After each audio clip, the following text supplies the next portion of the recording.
Last time on episode 4 of Interim Game Yippee. Uh, ugh. So, Donnie went out with Pincher in the middle of the night to get a mysterious heirloom box opened. Groog followed them to the shady deal and witnessed a gnomish weirdo put his finger into Donnie's brain and make him mega smart enough to open it over the night. The same night, Bunny awoke to magic powers, the likes of which befuddled Poyo, who elected to address it in the morning. The kids all woke anew to a freshly snowy day, while Groog and Reinadon took a bit extra time just to finish a pet project. Bunny gathered info with the simple chapter orphans down by the orphanage, while Poyo jogged past a rather well-guarded gate leading into Margot Scowl Park, their current, forward lead.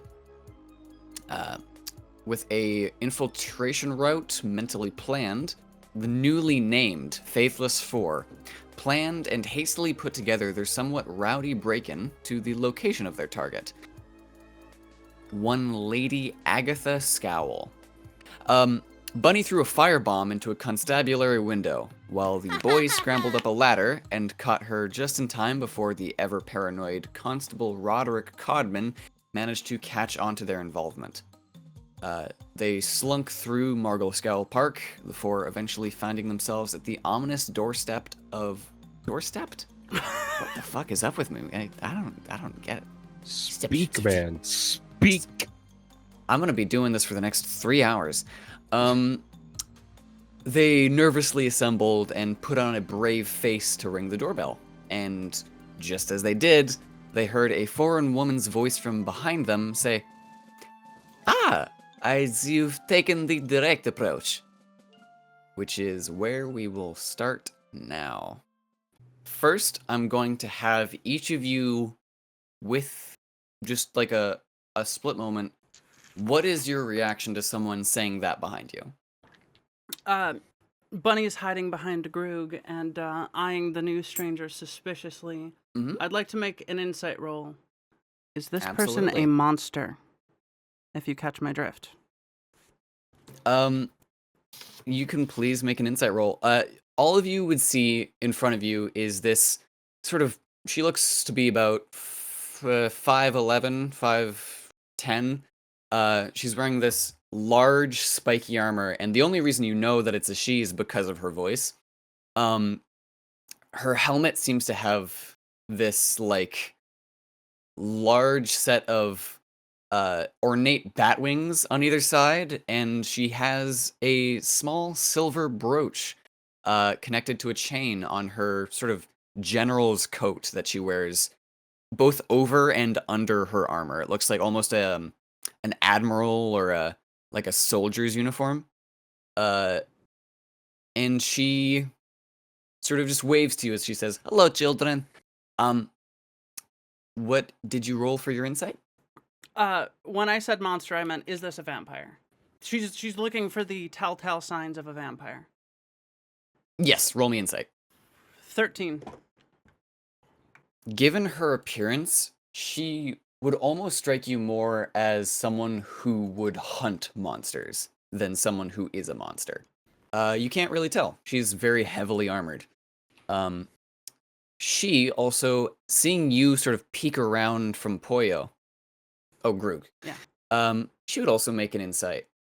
And you see her eyes sort of linger on you for a second. She will say, "I will be very quick because we don't have much time before someone opens the door. I am quite desperate need of your help right now, and will pay you each 100 gold pieces each to hide." You want us to Um, hide? Within the next 30 seconds. I imagine the guard will be coming down quite shortly. What do you get out of it? My plan was ruined because you rang the doorbell, to be perfectly honest, so I need a backup. Split second decision. Well, not decision, but a split second knowledge check. Her little brooch. Can I roll a knowledge check on that? Whatever knowledge check it would have to be. Roll me either history or religion. Anyone who wants to know something like whether or I not think it you would be recognize religion. this type of armor. I think her father probably taught her at least a little bit about it, so there might be a chance. That's a straight 13. Again, what the fuck? Okay. Has anyone else? Siege has infected me. No, in fact, Grug actually hearing that response is going to be like, well, I mean, you're the bigger person. You want to go ahead and first go for it. Is he kind of Okay. So you're gonna duck around the corner? Yeah. Okay. And Reinadon, or what are you up to? Is there anywhere to hide? You can just hide around the stoop here. Let me check Yeah, my inventory. hide around the edge. Reinadon just grabs some scraps that he has in his backpack and constructs like a crudely made cardboard box and just hides in it. All right, yeah, you make a little false wall for yourself using an action, and as you do so, DM, I would like to spend a regnomancy. sure. So last session, before we ended, Poyo took off his mask. Now, with his mask off in unsteady hands, he releases it, and it flies away into the wind. And it catches on Bunny's hand. Okay. Okay. Yeah, I think maybe even it catches on the little flagpole Yes. that is on the back harness. I think and I think even in like Bunny being so young, she I think she understands emotionally that this is important to him, and so she just fucking grabs it and pockets it. all right.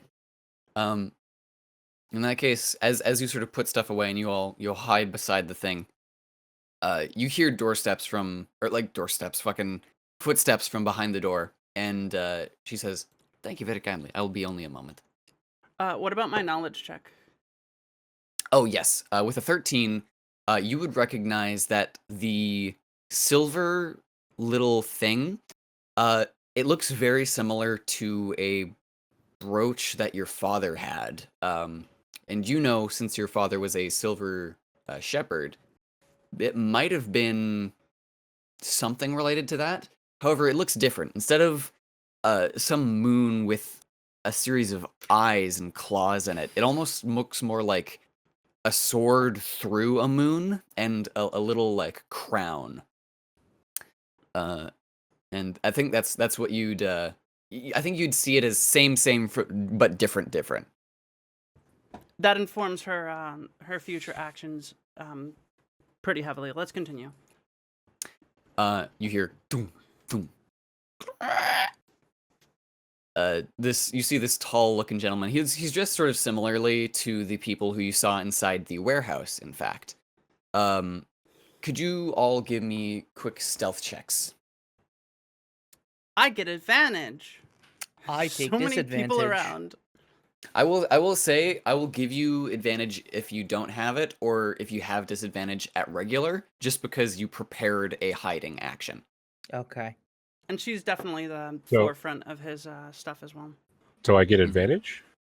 Yes. If you have disadvantage, then roll at regular. Oh fuck. 9. Okay. That is a 14. So as all of you duck behind the corners, Grug, you were so good at hiding behind things last night, you didn't realize that because it's now midday, you have much less like shadow cover. So your stomach's sort of poking out. That said, Charlemagne quickly sort of steps in front of where you would be poking out and covers for that one difference in your stealth check between the workers' 10 passive perception. As the worker comes out and says, "Yeah, what you need?" And the armored lady will say, "Let me. Hello there. I am a constabulary contractor who I was hired recently to perform a wellness check on one Mrs. Scowl. Our neighbors have not seen her outside of her home for some time, and I just wish to, if it's all right with you, I'd like to wait inside, if that's all right. It's very important, I promise. And the worker will say, I mean, I guess that's fine. I think the lady's just been stuck. You know what? I don't need to explain it to you. You're right. I'll just go let the lady know, and you can come in. One moment. And he will go up the stairs and leave the door open for her to specifically enter later. To which she will look as he goes up a set of stairs within the lobby, and then turn around to you and say, "Come on now, quickly!" And she will enter the door. Bunny scrambles down, scrambles up onto the ceiling. Pollo just kind of sits there shivering nervously. Groog just walks in, Around the corner? almost like following her. Bunny's gonna go back out and look for him. Yeah. Noting that the fourth has not come around the corner, Charlemagne will peek out the door again and say, "Is everything all right?" Bunny hands you your mask. He looks at it for a moment. It takes him like 5 seconds. He runs inside the door very quickly. Mm-hmm. Hides behind Groog because he's the biggest thing in the room right now. I feel like it would Ducks be down. Puts his mask on. He comes back around. He's like, "All right, what's up? What's popping? What did I miss?" Oh my god! sort of he's tilts her dissociating super head. hard. Puts her hands on her hips and goes, and then turns back around to Donnie and says, "Do come in. We should avoid letting it draft in. We must let the Sorry, I window saw a close. cool There little we go. bug just kind of sitting there. God fucking Ooh, damn little it, bugs are Reinadon. pretty neat." It was shiny. So she will step inside and in a hush tone, obviously, she will say, "Okay, I will be honest with you because we have a bit more time now that the young man is going upstairs. I am here to investigate the lady of this house, and given your presence, I am to assume that you are as well." What's she to you? You see, she takes a second. I think Bunny speaks up. She's a monster. She's maybe a monster. You're a monster hunter, right? Ah, yes. You, she points to the brooch. You know? 1 sec, I have to roll something. Okay.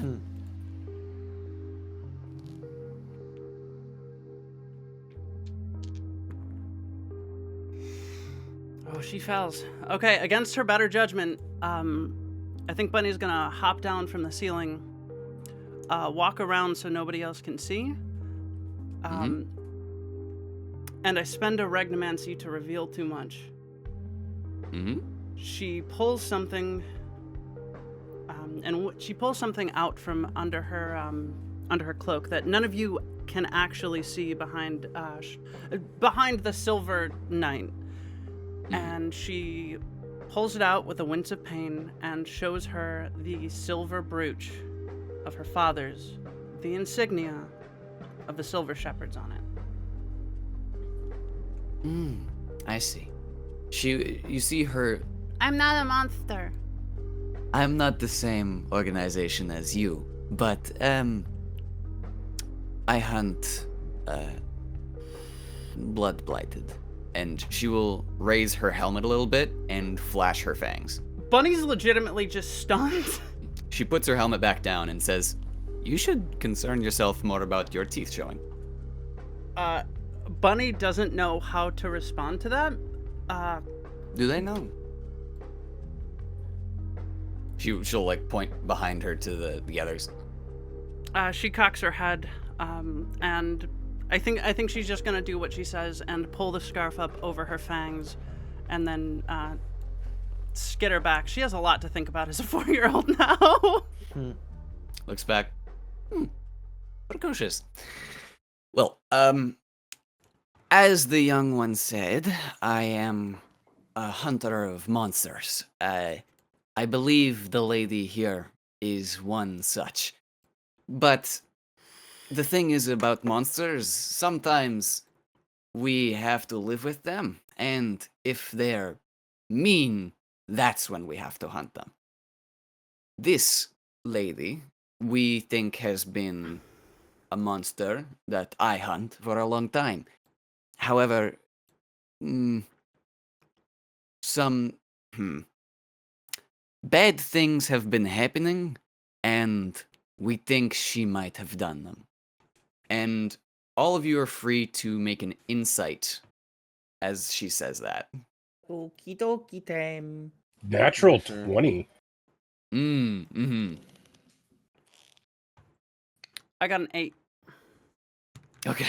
9 minus 1. Bunny's thinking about some shit. Yeah, no, the bunny is like not there right now. She's 6. Pollo is also thinking about some shit as he has his mask back on. 4. 4, okay. Groog, out of everyone else seems sort of just to be taking what she says at face value. You know the sound of an adult trying to avoid telling a young person something fucked up. All right. Immediately, Groog is gonna walk up. Be Who'd she straight kill? with us. We have business with her. You can do whatever the fuck you want. We just need to talk to her. Let us get this information first, and we will look the other way. The thing is, I would like some information as well. How's this? My intention was, and she holds up this little orb that looks like an eye almost, and she says, I was intent on using a ritual to make this look around the house while I was speaking to the lady of the house, and was hoping to get some information as to the possible existence of her crimes. However, as I was about to start the ritual, I saw 4 children walking up to her doorstep. How's about you, however many of you would like to search the house in my stead, just, I'll distract her and her guard, so to speak, and you just tell me if... She sort of leans into you because you look the oldest. If you think she's a mass murderer. Well, option B here. Hear me out. Protect us. Wait outside the door. We talk. We leave. And you never see us again. You scratch our back, we scratch yours. She sort of puts her head in, like her chin in her hand for a second. Roll me perception or persuasion. 19. Nice. Okay. She nods and says, if she is as dangerous as I think she is, I will not let you in the same room as her, alone. However, I'm amenable to you being with me. However, I do need to stress, we need more information than we have right now. And if this lady is as high society socialite killing as I think she is, let me be straight with you 4. Please, I may be fat, but at the same time, you've been putting too much sugar in whatever the fuck you've been telling us. You're children, I don't want to scar you. What? Like, well, she looks at Bunny. Well, There's probably something there, but still, there's... well, Yeah. I hate to be that guy, but we're fucking orphans. I mean, we've seen our fair share of shit. Ah, orphans. That makes sense. I heard a little bit about it. I didn't want to interrupt whatever you were doing. Oh, what are my manners? I'm so sorry. And she will actually fully cordially bow and say, I am Fairweather Charlemagne of the Sunless Sovereigns, first soldier and hunter of night creatures. You are... only survivor of the Blackwood tribe. You can call me Pollo Loco. And he stands there as he like puffs his chest out as like bravely as he possibly can. I forgot She your tries full to title. quietly like golf clap. Are you going to introduce yourself or sort of stare into the corner? I'm kind of just staring at you because I'm a little entranced by your appearance. It's pretty cool. It's pretty cool. Thank you. Hello, my name is Reinadon. I build things. I don't know why I'm going. That sounded You so think. scary. That's very good, actually. I Why like did I that. go into like I feel like I was going into a Stewie there for a second for fucking. That's family. perfectly Like, fine. No, I it was build good. things. Die. Interesting. Well, does the young lady have a problem with me? I'm concerned I might have overstepped my bounds. Bunny speaks up, and I think she, for the first time, you guys see her stand up straight, albeit on Groog's shoulder, and she speaks up. I am Samantha Drayden, last survivor of the Drayden family of the Silver Shepherds. That's the one. Okay. Oh. And then she You're slinks the back. wonderful little ragtag group you have. Poyo turns. He goes, "Your name's Samantha?" She doesn't look at you, and she's hiding behind Groog now. Her facade is completely fallen at this point. I appreciate it greatly, Sammy. Well, if there is anything else, I should specify. There have been a series of brutal killings and drainings of blood on a blood path towards this island. Bunny again speaks up. I'm sorry, I was hungry. I didn't kill him. Oh, Are you just straight up Oh. admitting it? she like points at you. Her ears are like Oh. back. I'm No, sorry, Bunny. I'm not a monster. Be more careful, young one. I know some of my coworkers who would kill you. Well, that's well, if that ain't terrifying, I don't know what is. She's young. She's young. She's still yet to learn. It's fine. If you would like some instruction, I can give you something later. This is important. We have to be quick.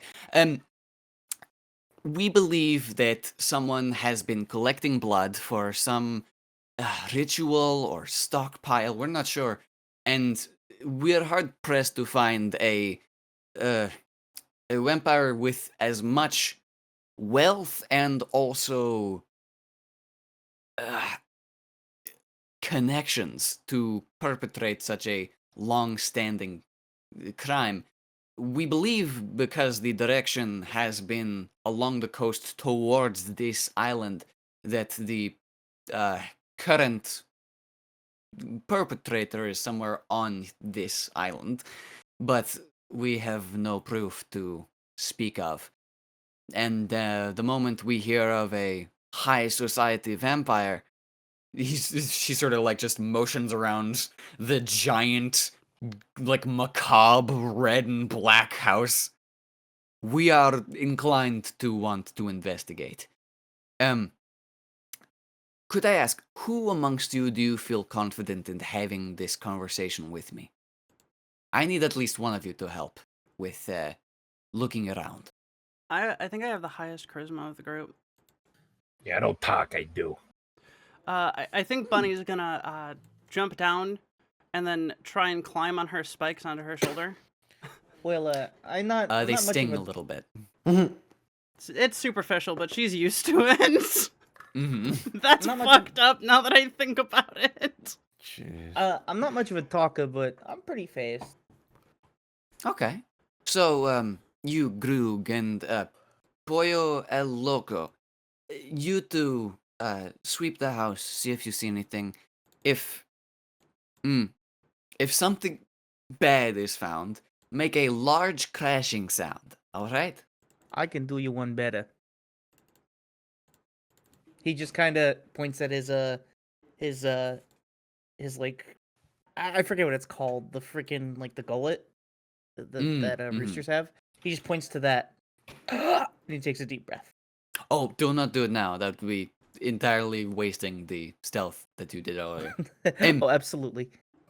Well, in that case, beautiful. I will have you two look to the house, and Reinadon and Sammy will come with me upstairs. We will have a conversation with the lady of the house.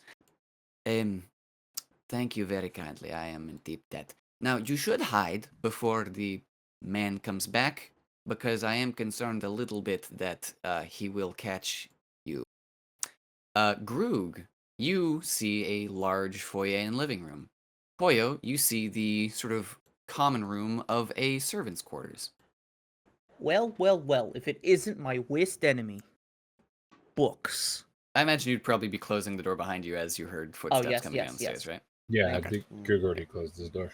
I Yeah. did not close mine. Thank you. So, as the footsteps, heavy boot falls, start coming down the stairs again, you hear dum, dum, dum, dum, and coming down, you see the same sort of large hat, button-up coat gentleman, who says, "Oh, there's more? Oh, this was okay. I was wondering what that kid around the corner was doing. Well, these your apprentices or something?" And she goes, "Oh, yes, yes, indeed. I require some scribes to attend my writing up of the actual events. You do not mind, do you?" The guy goes, "Well, it makes my report to the lady sort of ineffective, but I doubt that she'll have a problem with 2 kids." Shit. And you good to just come up now? She's waiting in her room. And Charlemagne agrees, and the 3 of you go upstairs. Now, the 3 of you alongside the guard will go upstairs. Groog, you've been running around a fucking place. So I got some shit to tell you first. Okay. We're gonna go from one room to the next. In this room. Honestly, I didn't even really describe the entry hall, but we'll start with the rooms that you guys entered. So first, Groog, you enter the den, which has some books on little bookshelves over here, a sort of large chest full of what looks to be like board games and shit spilling out of it over here. And then a half-finished chess game on the little side table there. It looks relatively just like entertainment based. Next, over here, you see a dining room with several paintings along the side wall, a series of like sort of assorted wines on the shelves, and some sort of light dinner table reading, as well as a large clock. Do you investigate any of these as you go through? Yeah, I'm gonna grab a bottle of wine. Okay. Um. Okay. And then Goog is gonna see if there's any common theme amongst the books. Sure. You see a lot of books about moral philosophy, economics, and accounting. Nerd shit. They're very boring to you. Board games. What are? A lot of 2-player games. There seems to be quite a few chess sets. There's a little board game box that's like got a bunch of puzzle pieces in it. It's rare that on the street there are many like high-end board games, and these seem pretty low quality as well. One thing you will note is that this little chest seems to have been made room for. Like the other things seem to be sort of pushed to the side to make space for it. Are they like handmade, antique, or just like low quality in general? Roll me investigation. 8. 8. I don't think you can tell really. It's confusing. They almost seem like handmade, but at the same time they're very high quality. And you doubt, given the rest of this place, it's more just like rich person. This looks specifically very Are they like strategy games like chess, or are they more recreational? They look to be mostly strategy games. Okay. You think the person who has this is very intelligent. Yeah. The box itself, is it like really high end? It looks sort of like steamer trunky, sort of small. Okay. And then fireplace, is there anything of note inside? It looks to have been recently tended to and then snuffed. But it doesn't look like anything abnormal besides wood was burned. No, it seems pretty standard. You could always make a check. Mm-hmm. If you don't trust what I'm saying, by the way, you can absolutely make like an investigation check or something to that effect. Do I have like an unlimited amount of moves here, or do I have like a certain amount of moves before like 2 moves on? You're gonna investigate this room, then I'm gonna move to Poyo, then we're going to go to Reinadon, Charlemagne, and Bunny, and then we're gonna go back to you. That's gonna be the rotation, I think. Okay. Sure. Yeah, I'll make a check. What would that be? Investigation. Well, 11. so with a 11, I think you don't see much more than ash. It looks as though this has been specifically tended to by like a staff of some kind. So you get the impression that it's so clean that it's almost definitely like someone makes this for someone else. All right, and then I'll head up to the kitchen, and then I guess you're gonna move on. Poyo, you enter the servants' quarters, which has just a few papers lying about the place. It looks much homelier than the entrance did. You see seems to be a little writing desk, a spindle, a few papers, which look to be maybe like ledgers or something. And then 2 doors.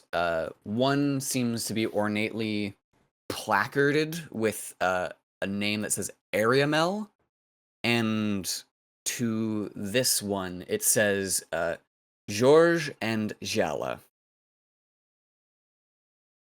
I have no idea what those things mean, but I'll take heed and not open them. Let's go look at the desk over here. So it appears to be some sort of journal. The face of it is specifically written, attributed to someone named Georges, and inside it details a strange change in demeanor to the mistress of the house's sort of general countenance over the last month or so. There's several like notations about, this is so strange. The lady of the house greeted me this morning. She almost never spoke to me in the first half of the day even.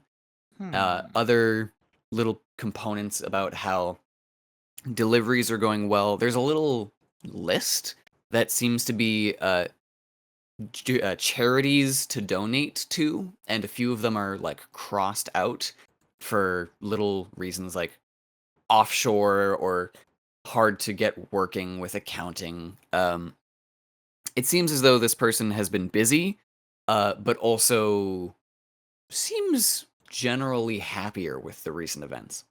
Well, I'm gonna take this and tuck it into my little cape. This You seems steal like the head butler's journal. this seems like pretty good evidence. Now, you said I see these 2 doors, but what about this door over here? That seems to be a larger voice- swinging door. A little voice in the back of your head reminds you, don't forget, people hide things under carpets.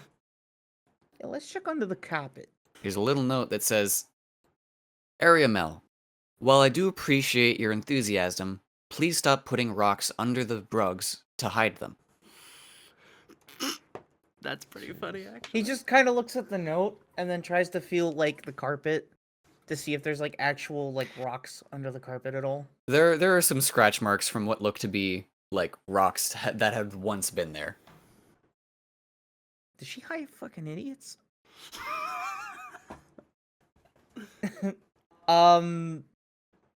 You know what? Let's look at this real quick too. Poyo's a little bit scatterbrained right now. Sure. He's just trying to be kind of quick. On the ledgers, there seems to be a series of specifically. It's like shipment ledgers, basically, for a lot of like cleaning equipment and various supplies that would be needed for housekeeping, as well as like some groceries and stuff. Give me an investigation. Okay, absolutely. Hmm. Oh no, I got a 3. 3? This Okay. doesn't seem suspicious. Yeah, this is really dense. One thing does sort of call out to you, in that the grocery list is like strangely large after a certain point in the month. Really? What's It like triples in size. I'm gonna hold on to that. That seems a little weird. You pocket the ledgers as well. So before I move on to this door, you said that Mhm. these were like names and stuff, right? Yeah, we're gonna go 2 rooms at a time. It's a non-zero chance that these are just the butler's quarters, right? This one says Ariamel, and this one says George and Giala. I'm just gonna assume those are the butler's rooms, and I'm gonna check up here. Okay. You open the door, and the 2 of you convene in the kitchen. There's sort of a vague wafting smell of what looks to maybe be curry, as there's a half-finished like bowl of it over in this corner, and a large pot that side that seems to be still sort of simmering on a low heat under a now very smoldering fire. You see a dumbwaiter in this corner, as well as a sink, what looks to be some red splotches, and a knife that has been used to cut open a pack of something, and a series. This seems to be like a cool box, like an ice box, and a series of cookbooks, as well as some various ingredients along the east wall. I'm gonna dip or rub my finger in the red splotches and taste it. Roll me just wisdom. Could I argue nature? Absolutely. Oh wait, I wasn't really quite You sure mean what survival? role it would be for. survival. Yeah, survival. That's what I meant. Wasn't quite sure what role it would be to figure out what you're eating. Yeah, because for him, considering orc tribe, he'd be taught how to like hunt and shit. Mm-hmm. Roll me that survival check, baby. Could I argue advantage? Ironically, yes. Okay, cool. All right, I'll go with survival. 16. You've tasted this before. Very recently. This is blood. No. That's what I figured. You see on the packages, there seems to be a shipping address from a local hospital. I'll read it. What it It's genuinely just the address of a local hospital and like some details as to a internally kept, as you unwrap it, a plasma bag, like a blood pack. In this universe, do I have to worry about fingerprints and shit? You'd need to worry more about magical tracing, but if they don't know that you're here, then I wouldn't care about it too much. By the fact that there is a spill to begin with would give you the inclination that there's not too much worry about it if it's a little messy. Okay. I'll grab the bloody knife and I'll open one of the packages to see what it is. Okay. Yeah. Are you doing it delicately or like just rip? I was just gonna like cut it open with the knife. Okay. The package, you know. Yeah. Inside is a almost at this point gelatinous, like congealed blood that has been preserved within this. It looks like a waxed cloth bag. Groog, kind of in like, he's getting really serious now, and he's like, okay, the survival instincts are starting to kind of kick in. He's actually gonna sliver a little bit off and eat it, and see if he recognizes the taste. Yeah. Make another survival check. With advantage still. Sure. 18. This is also blood. It tastes different but the same, if that makes sense. It seems to be just different patient's blood. Is it like congealed, like a giant blood clot, or is this meat? This is not meat. It seems more like the storage process of it has thickened it. So yeah, it's a giant blood clot. It's a giant, yeah, essentially. Okay. And Poyo, what are you up to? I'm gonna check the icebox. The icebox? Okay. You see 7 dead bodies. No, it's you open the large icebox and you see there seems to be a lot of frozen meat ingredients. Very clearly, like not actual people. It's just like they seem to be hairs. There's a few specifically around the coast. There are like these seabirds that are pretty large, and you see there's a large haunch of one of those, and some treated fish Well, alongside some other frozen produce. So I think this vampire thing they were talking about has some merit to it. yeah, I never doubted that, especially when you have someone who looks like Charlemagne poking their nose in this kind of business.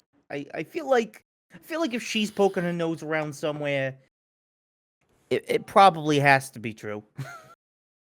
Now, Stretch here, would I be able to roll a nature with my my -1, my -1 to determine what this blood is from?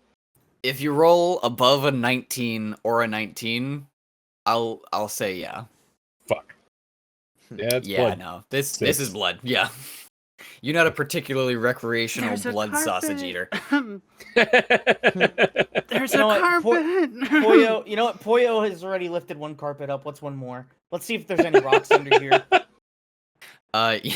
You see another notation that says, "I almost tripped on this one. Please, Ariamel, I'm begging you." So, actually, I think Poyo's gonna go over, look at the same packages you did. Does he make the connection that these might have to, or might be marked in, like, the ledgers, or?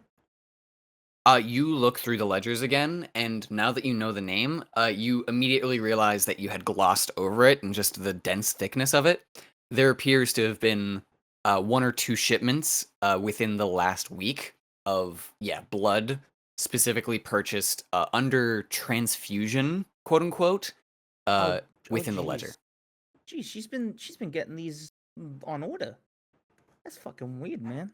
Well, when you're a powerful, whatever the fuck she is, entrepreneur, yeah, you tend to be able to buy whatever you want. So, You would know that she's old money. I'm gonna actually look at the dumb waiter. Is it down here, like at this level now? Yeah, you open it and it seems to have been left at this level. Hmm. As you look at the area where the book is as well, Groog, you see a recipe for curry on the Yeah, I was current about page. to ask what's on the book. So There seems to be also a notation as to add blood at this component, otherwise it will congeal further and make it disgusting, underlined 3 times. good to know. Does the dumb waiter go down? It doesn't seem to have a track to go down, it seems to only have an up button. Well, Groog. The Yeah. only other places I haven't looked are the servants' quarters, and I'm mildly curious as to where this leads. So, actually, you know what? DM, can I fit in this? You absolutely can. Groog, I'm gonna need you to send me up.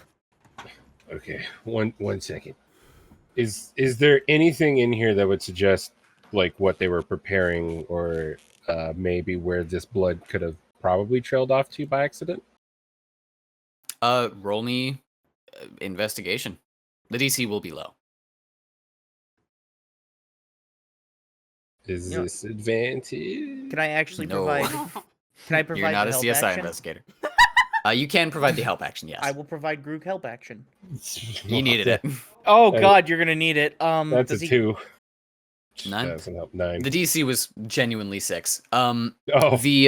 As you look around, you see the trail seems to have been opened as someone accidentally like splatted blood out of a pack, and then there's like a little bit of a trail as it seems to have been like ooh ooh ooh ooh, you know, like when you open the milk too hard and it splashes everything, you're like oh fuck, Yeah. oh fuck, and then you see Canadians. it leads to the curry.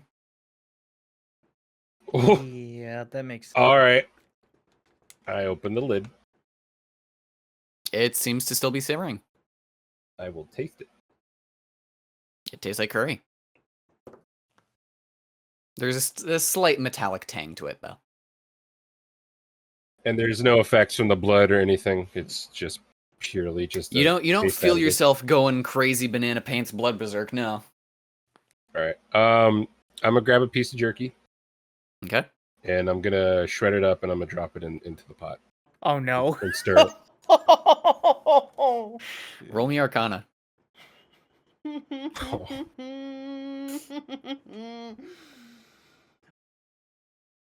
Oh, that is a dirty 1. Oh, you poor fucker. Okay. It explodes. You put it in and you stir it, and you're entranced by the smell. This smells good, honestly.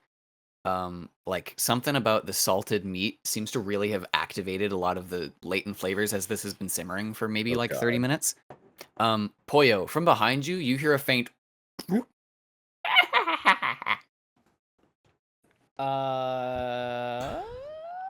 That's a bad sign. Do I hear the laugh too, or is that purely on his end? You are too entranced with the soup. Shit. He hops into the dumb waiter. curry. No, he runs over.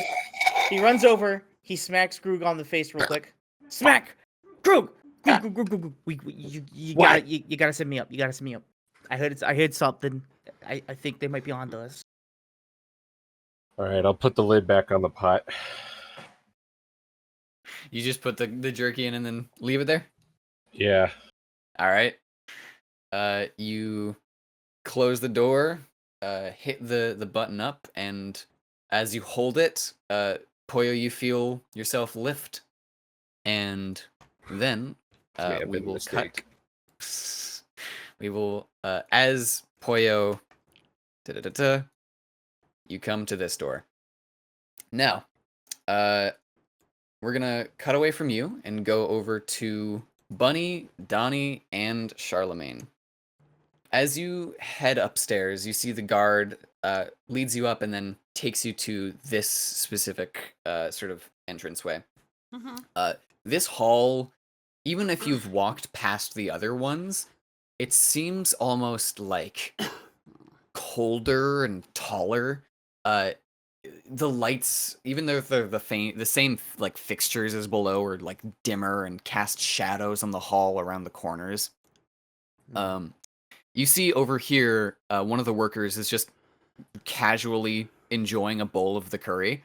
And as he comes back up with you guys, he goes, "Hey, come on, man! Like, you gotta be on top of this. You're still eating it?" And he goes, "I'll enjoy it how I want to enjoy it. Don't harsh me." He That's a goes, fair response. You can't rush curry. It's curry. "We have guests, man. They don't care. You are so unprofessional." And he will sort of creak open the door and say, "Lady Scowl, you got a guest. A few guests, in fact." And coming out from a seat and walking out. Hey, Evie, how good You does see- that curry smell to Blood Bunny? Or to Bunny? Oh, it is very aromatic. Oh. Coming out of the door and walking into the hallway, you see this. She's shriveled and pale. She has this face that's darkened by the very brow of her forehead to almost look like a constant, like, dark omen. Monkey woman. She sees all of you. She seems to be some sort of elven, if not incredibly shriveled. She's wearing like an old lady nightgown, and she has her hair up in like a twirly bun, pulled back almost to a point of like stretching her own skin back. She goes, "You have come to speak with me?" She looks like she uses the word rabble rouser a lot. On the spot insight check. Is this a vampire monster person? DC 2. I rolled 2 4s. She is not hiding her giant fangs. Oh. As you two come around the corner, so does Charlemagne and says, "Ah, hello. We are here to..." And she goes, "Constabulary?" "Indeed we are. Bunny gets out of the You way. So heard we Charlemagne were can coming? walk forward. Thank you kindly, sweetheart. You heard we were coming?" "I know vaguely. And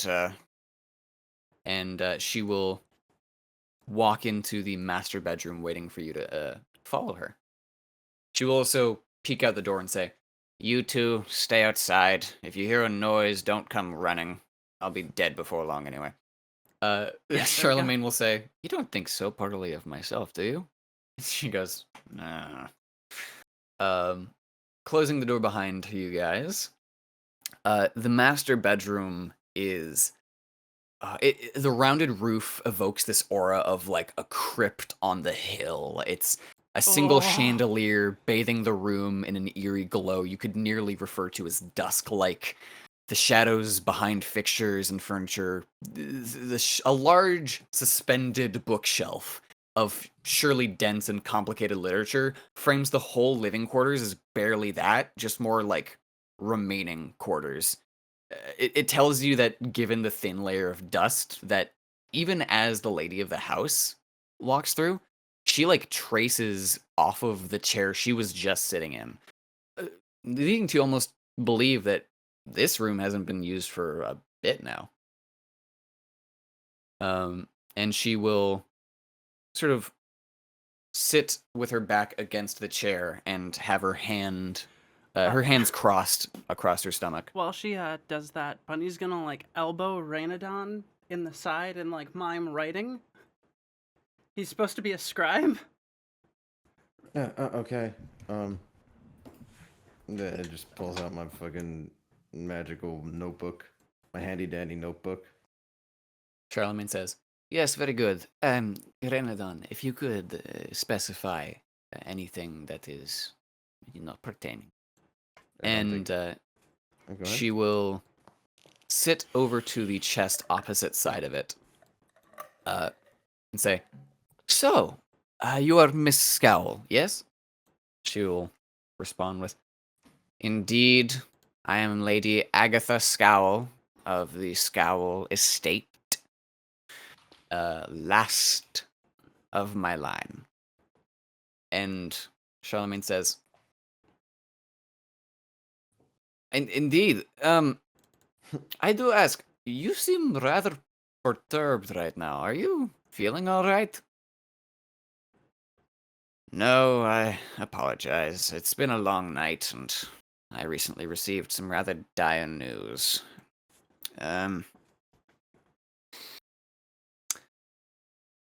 Well, what did you have to ask of me?" Very well. Would you happen to know anything about a ongoing series of killings that may involve one Tarrant Scowl? To whom do you refer? Your son, Tarrant Scowl, once famous leader of the Hatters Guild in the town. You're still one of the only... In fact, last of your line. That is dramatic for someone who had such a prolific son. I speak no longer to the boy. Is this all you have to say?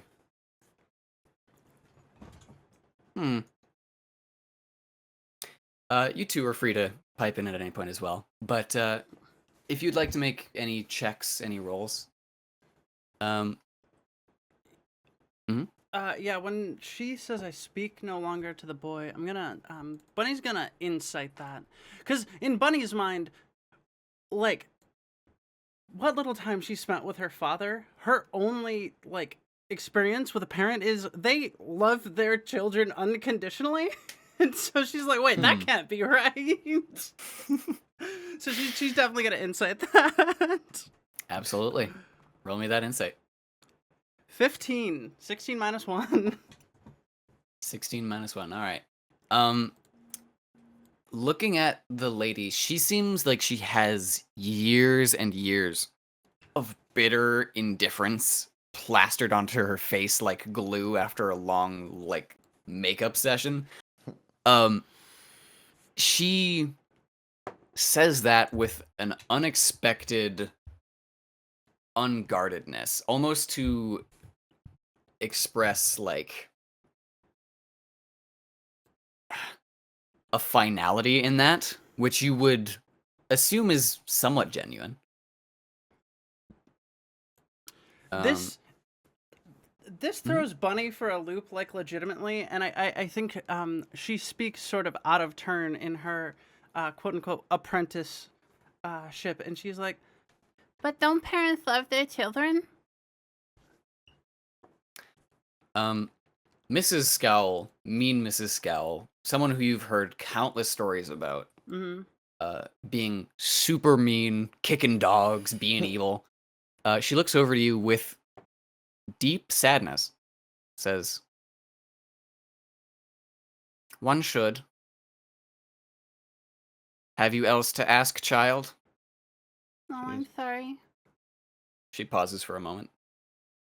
"You are fine." She'll turn back to Charlemagne. "I no longer speak to my son. He has proven again and again that he is intolerable and inexcusable, and here." And she will, in fact, go over to the desk and take this letter off of it and move over to Charlemagne and just very brusquely place it in her hands. Say, "If you must hear of my son's whereabouts, he sent this to me at the beginning of the month, and I care no longer to dally with his sloppy mess," she says, putting hard air quotes on it, and staying back at the desk. Charlemagne begins to read, leaving the two of you to your own devices for a moment as well. Do you see anything else, or we're gonna go back to? I think as a precocious child, she doesn't know anybody better, and she just says out loud, You're not as mean as they say. Everyone said that you're mean. She looks to you and says,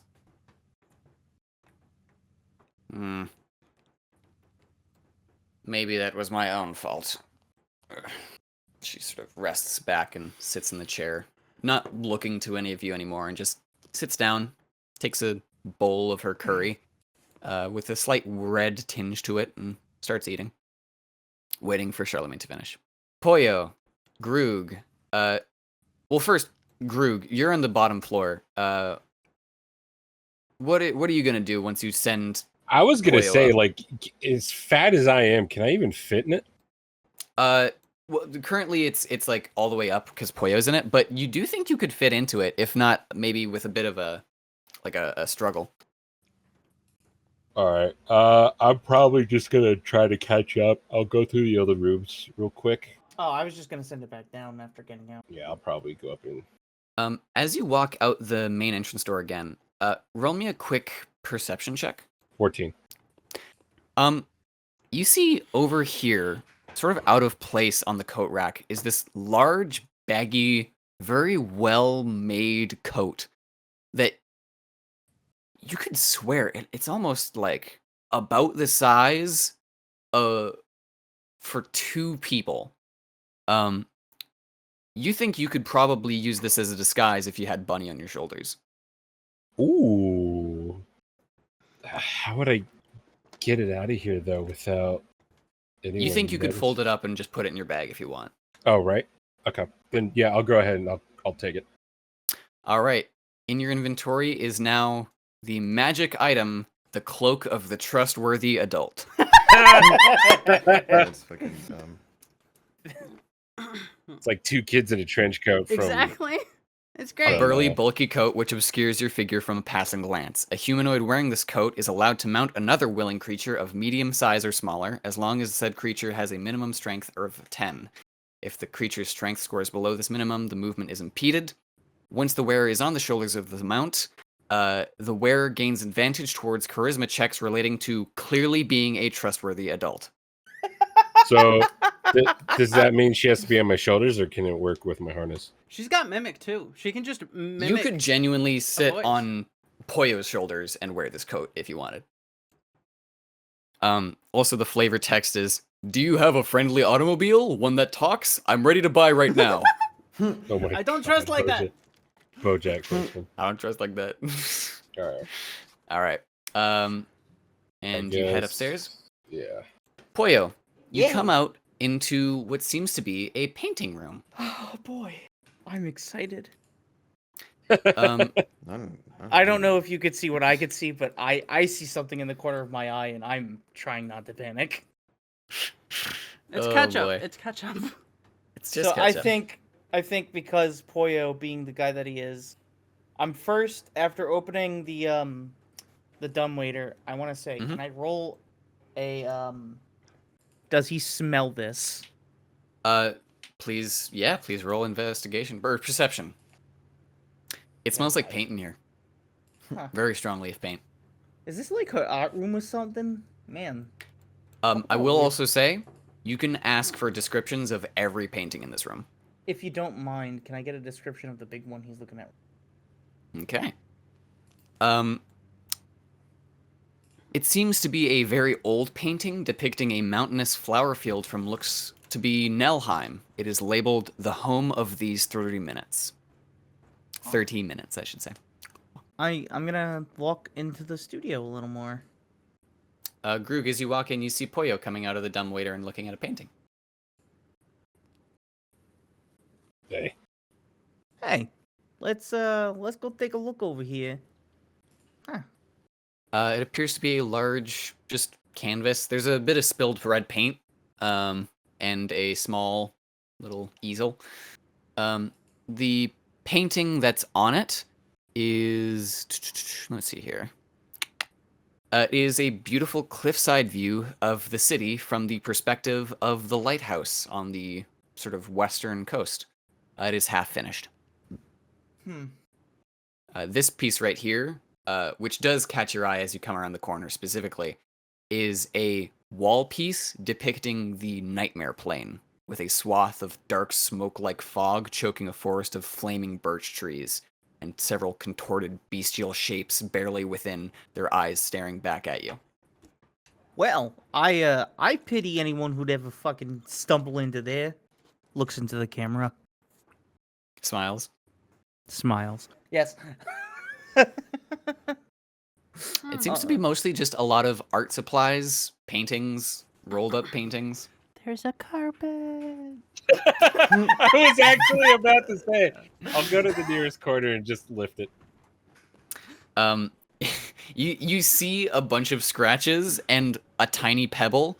You think that they haven't managed to get this one yet. Alright. That or the lady doesn't mind. Alright, I'm bored. Man, the housekeeping here is really fucking weird, man. Walking into the main hallway, you would also notice that all of the paintings along this are very gray and, like, grim. With the only exception to the dour palette, would be the one just next to the painting room, depicting the fireworks display of this, like, short week, which is displayed with the title End of the Year. Oh man, I do love short week. You hear like a ticking in the back of his head. Wait a minute, short week. Short week. Am I forget? Fuck, we gotta find it. Anything of note in the bathroom?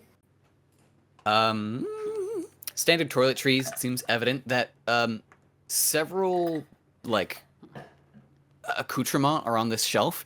You think that about 4 people use this bathroom. A titanic feat, given how clean it is. Gotta open this door. It has a little placard that says guest room. He goes, I wonder if there's any guests in here. He opens the door. A fucking master of Foley. This room's somewhat barren, but still feels warm. It looks like someone, at least from the various things around it, has been staying in the room. And a few pleasant sort of handmade gifts are strewn about. Well, first things first. Before I even start investigating, I gotta look under the carpet. This carpet has been stapled to the floor. Fucking excuse me? It seems like they have prepared this one. So that no guests may be subject to Arimel's wrath. I really love this subplot of some Yeah, this stupid little fucking, improv little fucking mini story. It's so good. Are you saying that you don't think I wrote this in the thing? Oh look, there's a hey look, there's a mirror. Let's go check that out. It seems to be turning away, but yes, it is a mirror. Why is it turning away? What the hell? Do I get the feeling like this is the main quarters, or is this like a Guest servant? room. Guest room. It's a guest room, yeah. You see along this place, there's a few like notes that this has been left and sort of is currently being stayed in. You would specifically note that there is like a little box of what seem to be hair ornaments, and a as you sort of turn around this separator here, what looks to be a bookmarked book ? About coastal bird watching. Man, I don't know about you, but I'm You gonna like take being watched? No, I don't. Just because. You know what? You're lucky. You're lucky we're working right now. Cause if not, you be getting it. I swear, Grook, I'd send you right to the moon. Right to the moon. I am being as literal as possible. Oh. I don't know. It's never really. Yeah. Oh, clock. Anyway. Yeah, just completely wants to avoid the conversation at this point. Oh, look, a clock. Cool. Anyway. Oh, hey, look, the floor. Yeah, what's this grandfather clock doing? It seems to be well tended to. It's an antique. Okay. I see a picture here. What is it of? On this picture, there seems to be another painted portrait. Or actually, no, it wouldn't be a painted portrait. It would be one of those old timey like flashbox photographs of a. She looks to be late 60s. She seems to be like a wood elven woman, and she's smiling. Do I recognize the woman at all? You do not. Well, make me a history check, DC like 19. Would this be normal or disadvantage? A disadvantage for sure. 8. Yeah, no. Yeah, no.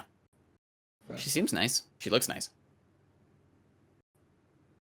Cute. Cute. And as you guys have half explored this, we will go back to. I'm sorry, I wanted to take note on where the book is bookmarked. So as you look at the chapter, it seems to be regarding birds that attend like man-made structures, including like lighthouses or local parks. We don't have a lighthouse on this island, do we? You do. Oh, well, maybe we'll find whoever's living in this quarters currently up there at the lighthouse then. Well, you would know that the painting was specifically of the city from the point of view of the local lighthouse. If that's the case, then we'll probably find who's painting these pictures of the lighthouse. Maybe. At least that's my Okay. thought process. I'm gonna go meet up with. Groog, when you looked into the linen closet, sort of God, I'll throttle you. You see several towels. The only thing that seems out of place is a small box that's underneath here. I will immediately try to open the box. It's not locked. It seems to contain 2 pieces of fabric. One's black, one's white. What's the textile? Cotton. A very fine and like beautiful lace. And it's just like a square of this textile. Roll me just straight intelligence. 16. Okay. You don't know too much about the customs, but you think these might be wedding veils. Oh, Oh. I will. There's one black wedding veil and one white one. He'll just like rub it between his fingers a little bit and in contemplation, and then put it back in the box and slide it back. The 2 of you reconvene in the main lobby. All right, I'll go back to the room I was Mm. going to. As you look inside, seems to be some sort of guarding room. It's well appointed and clearly maintained, with several isolated sunlights. It seems almost like quiet. The general vibe, if you give me like just a quick investigation. 10. Okay. It seems sort of like in the same way that like a hotel's garden, it seems more maintained than currently used. Within a glass case, there also seems to be a wedding bouquet. Chicken, is there any weddings, notable weddings of popular people happening soon? I don't really have anything to say. That's fair. He just shrugs. Mm. All right. Not really good with flowers. They smell good though. They're behind glass. Oh, all of them? These ones aren't, but this one is. Oh, yeah. It feels more to me like these are artifacts from a wedding that have happened, but that's just my own personal biases, and I'm not gonna tell you like that's what's happening. Hey, what are those books over here? They seem to be several copies of the same book. Take one they- and look at it. They all say. Get the thing again. Sorry. It seems to be an indecipherably dense series of like art collages and horticulture practice and art, all sort of. It's like you know when you have like a book and you can tell it was made by like a hippie. It's one of those books. And the cover lists the author as one Anne Marie S. Allgreen. It sounds to me like this lady we're looking for, who's probably in the guest room, is probably this Anne Marie lady. That's That being said, yeah, I know it's a supposition? stretch. I know it's a fucking stretch. it's funny. That being said, she's shit at writing books, and he just kind of puts it back.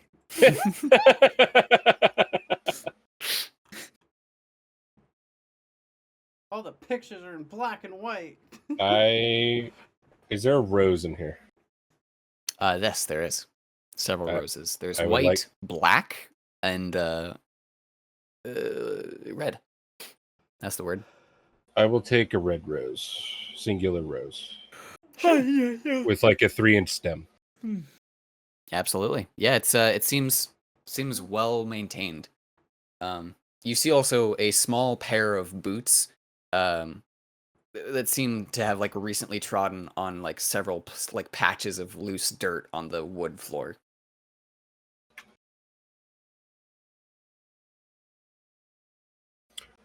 Stretch here. Would there be any signs to say that these may have been fed nutrients with blood at all? You can roll me a nature check. It will be a high DC. I'll tell you straight when that's happening. Yeah, no. 5. No, yeah, you can't really tell. Listen, Stick the Groog, dirt in your mouth. You like eating don't- mold anyway. Does it taste irony? Groog, I don't think. I'm starting to think that maybe she's not causing any trouble. Yeah, it kind of just shows of some old lady just doing a thing. I'm gonna be honest. It just feels like she's just really sad. Maybe Yeah, maybe she needs a hug. Maybe we can I'm get all the. What? I'm getting the impression she's in mourning. You think somebody died? Possibly. You think it was a dad or a mom? Well, think about it. Look right here. We got white flowers for a wedding, red for love, and then we got black for death. You think it was like a husband then? Maybe like a daughter. Or. Hmm. Just a hunch. I mean, we haven't seen anything about there being any like her having any kids. But one thing I do want to note, and he pulls out the legislature again, says she's been getting a lot of food lately, and I don't know what's going on. I think you might be right about the wedding at least, but like the past month, she's been eating a lot more than normal. Like he pulls out the paper and he like points to it. He's like, last month she spent like, I don't know. If you want, you can make an investigation check on the ledger as well, Groog, since Poyo's showing you. Sure. 14. All right. As you hear what Poyo is saying, as you're looking over it, it almost feels more like she's been eating significantly under what a household should, and now she's starting to come to like a Gorging phase? not even a gorging. It seems like the amount of groceries you'd get for like a household of 3 or 4. The fact that there's been so many groceries is more indicative that before this month, there have been like, go get 10 apples for this week. Go get this, that, you know? Yeah, I'm about to ask, is there a common theme? Variety seems to be a big component of it. It seems as though the head butler was the one who went and get these groceries, most of it. However, one thing that has been more common recently has been there's a lot of incoming art supplies in the recent month, alongside in the last. This only goes back about 3 or 4 months, but it does seem to have a lot of regular blood. Not too much, like maybe a pack every week, and the uptick in groceries seems to have been like 3-4 weeks ago.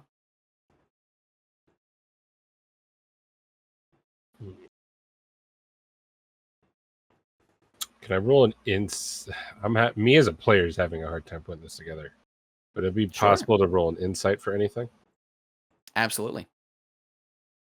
Tell me what you want to learn about it, and if you get a high insight, I will let you know. Aren't you guys happy that the accounting RP was during the orphan game? Huzzah! Huzzah! I'll say if there's either a death or a wedding going on in some capacity. 15.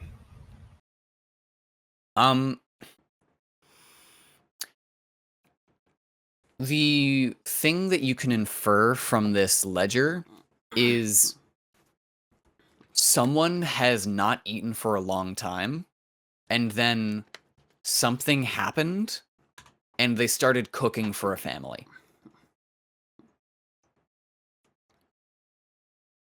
And throughout all of this, there seems to have been regular shipments of blood. She definitely seems like she's preparing the house for a family. Let's see what else we can find.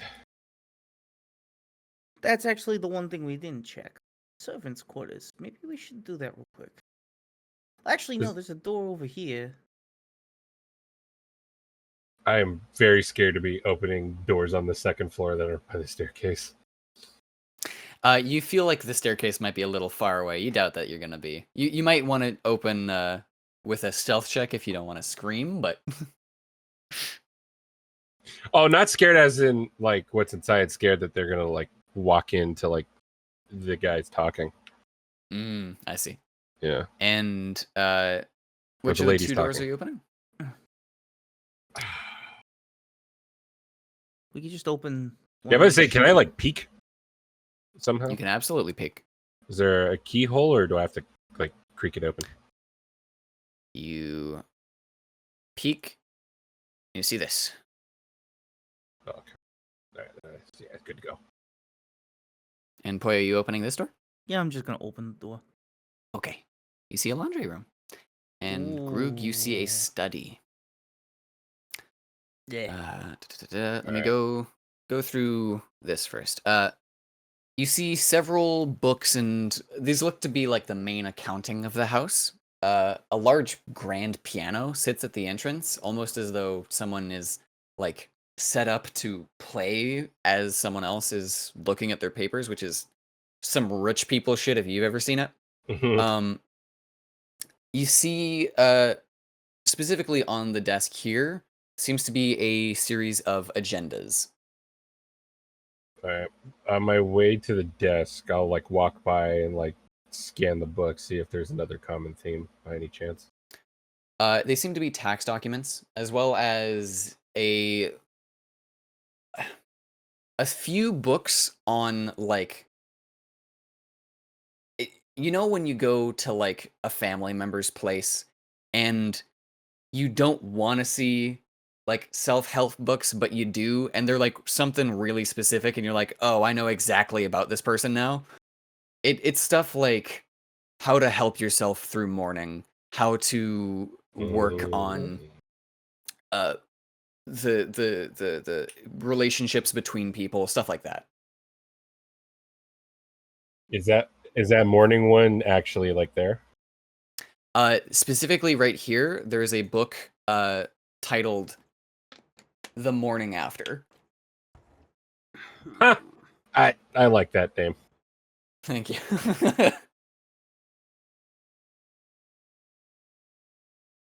Fucking laundry room. It's a laundry room. Yo, wait, I know. You look. I know that shirt. I've seen that shirt before. That's Vash the Stampede's shirt. That's right. The guest is Vash the Stampede. No, Right, I'm gonna walk over to the other door and just knock to let them know, like, hey, get your ass in here. through a quick glance, you don't think there's more, but you see some like cleaning detergents and a series of somewhat grim-looking dresses and other clothes amidst the barrels. Yeah, somebody died. Grug. Yeah, someone died. Yeah, someone died. Laundry room confirmed it for me. What confirmed it for you? Well, this book right here, cleverly named. It says The Morning After, spelled The morning. author definitely loved wordplay. I'm gonna sit here and take a look at this. Let me read this. Who's the most recent person to kick the bucket? I'm assuming It's a self-help book. Oh, You see, this book specifically is a ledger of sort of a to-do list, it seems. And it specifies constabulary, Mrs. Mayor, lumber camp representative, and mayor and lumber camp representative are both striked off. Underneath it says, specifically, let me get the thing again.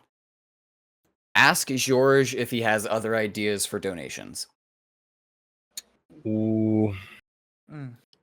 Is there anything in these archives or records that would suggest oh god, what's the fucking group called? You hear two sets of footsteps coming down the stairs and walking past, not seemingly thinking about it really, hearing, man, I could really go for another thing of curry right now. Oh, Are you no. kidding me? Dude, I just need it. I'm going.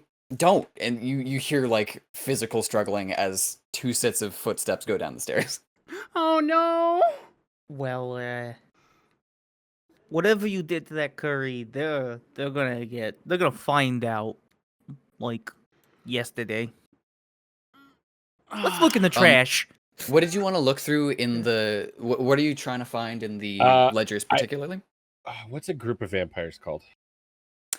There's a few terms. One of the not most common brood. ones used is like a cabal. Cabal. Thank you.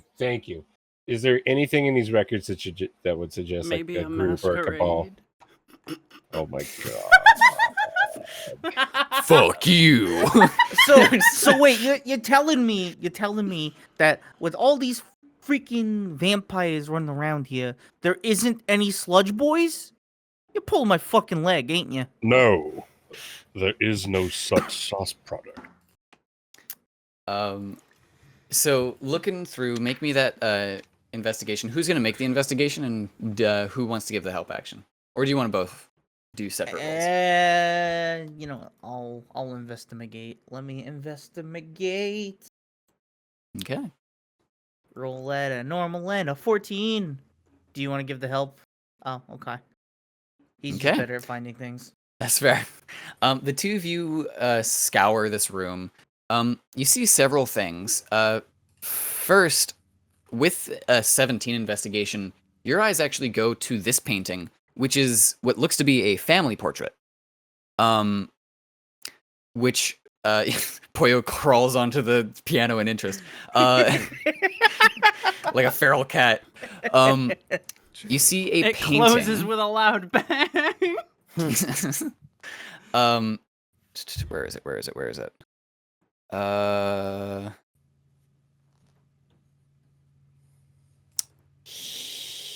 I'm losing it.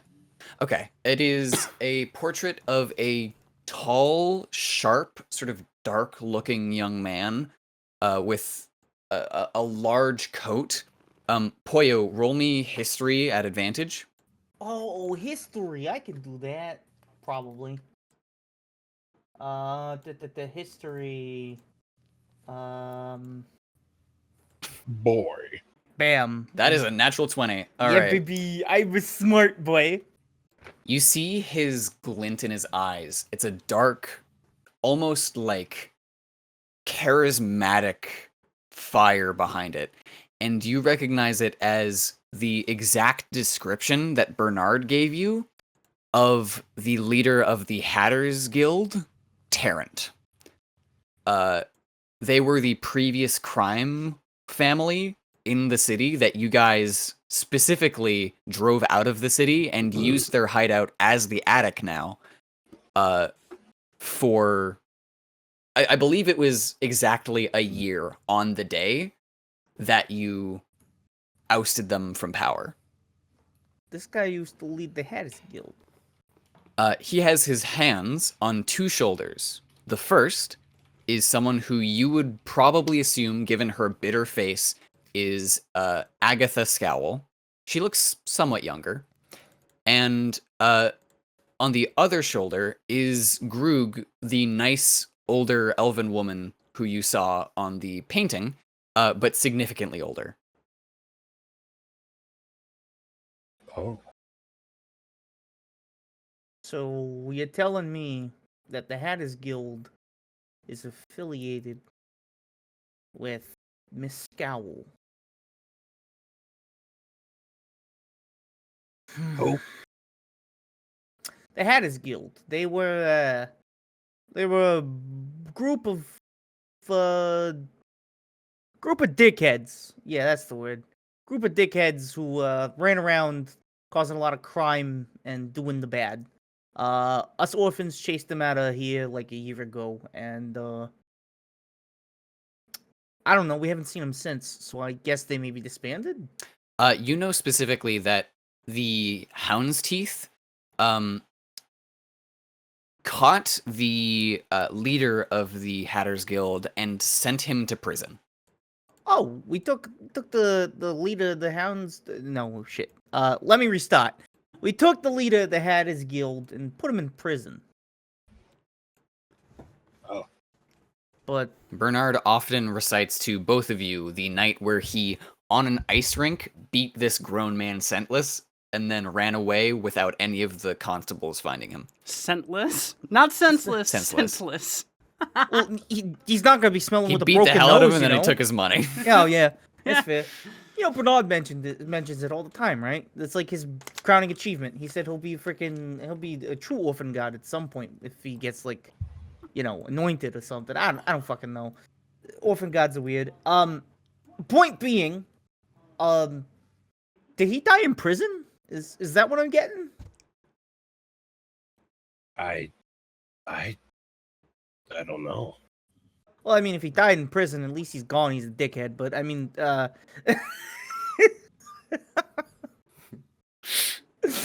So Oh, you're you saying psycho. so you're saying our group is responsible for the death of no. I don't think we beat him to death. This seems a little meaning more. we have a negative connotation with this lady's kid. Yeah, but we also don't know when the criteria of the picture was painted. Cause I don't know about you. I mean, you do know that all of the portraits have been signed with names, and most portraits are signed on the back with the date. Well, let's look at the date real quick. And he goes over and tries to date it. Pulling it off the thing, you see on the back, it's in very frilly cursive, so you do have to make a very quick intelligence check to just make sure that you could actually read it.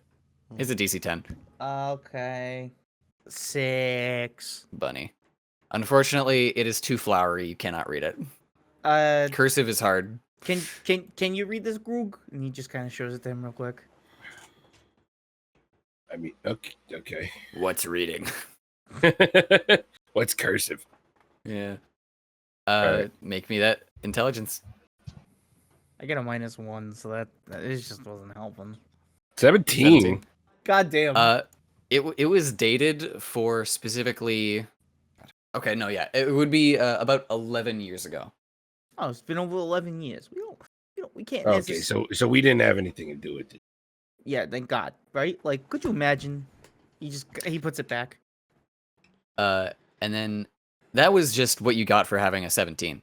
Oh, The rest of it, as you look through, you see various sort of some strange thing that seems to have happened around the newer portion. Like there are sections of the bookshelves with newer books. There appear to be certain literatures involving vampires that start popping up around the upper portion of the bookshelf, and as a result, as you look through, you see various things of newfound vampirism, how to remain without like constabulary harm, and various books about specifically not just being a vampire or having dark shadowy plots, but how to Live as a vampire. be a sustainability. monster. Yeah, being a monster without being on the wrong side of the law. Ethically sourcing your blood. Oh God, this is a recent thing. Holy shit. Charlemagne reads through the letter and eventually stopping there goes, "That is comically evil. You're kidding me." What? Reinadon, can you copy this? And she hands you a small letter. It seems to be addressed to, "Hello, Mum." Hello, Mom. Your darling son here. While it has ached my heart that you did not see fit to respond to my letters over the past few years, I wish to notify you as to a recent development. I am returning home once more.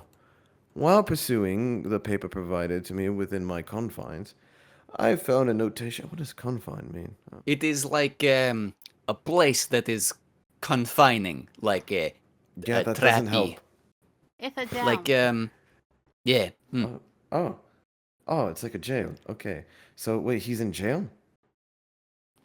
Or he was? I suppose. Okay. I found a notation Uh, by a rather. Wait, how's sorry. it going? How the? Yeah. Does Bunny know about him? I don't remember if she was with them long enough to know. I think a lot of you guys are new. I think Poya was the oldest member. Yeah, that makes You sense. can roll me history. As honestly, you heard Hatter's Guild.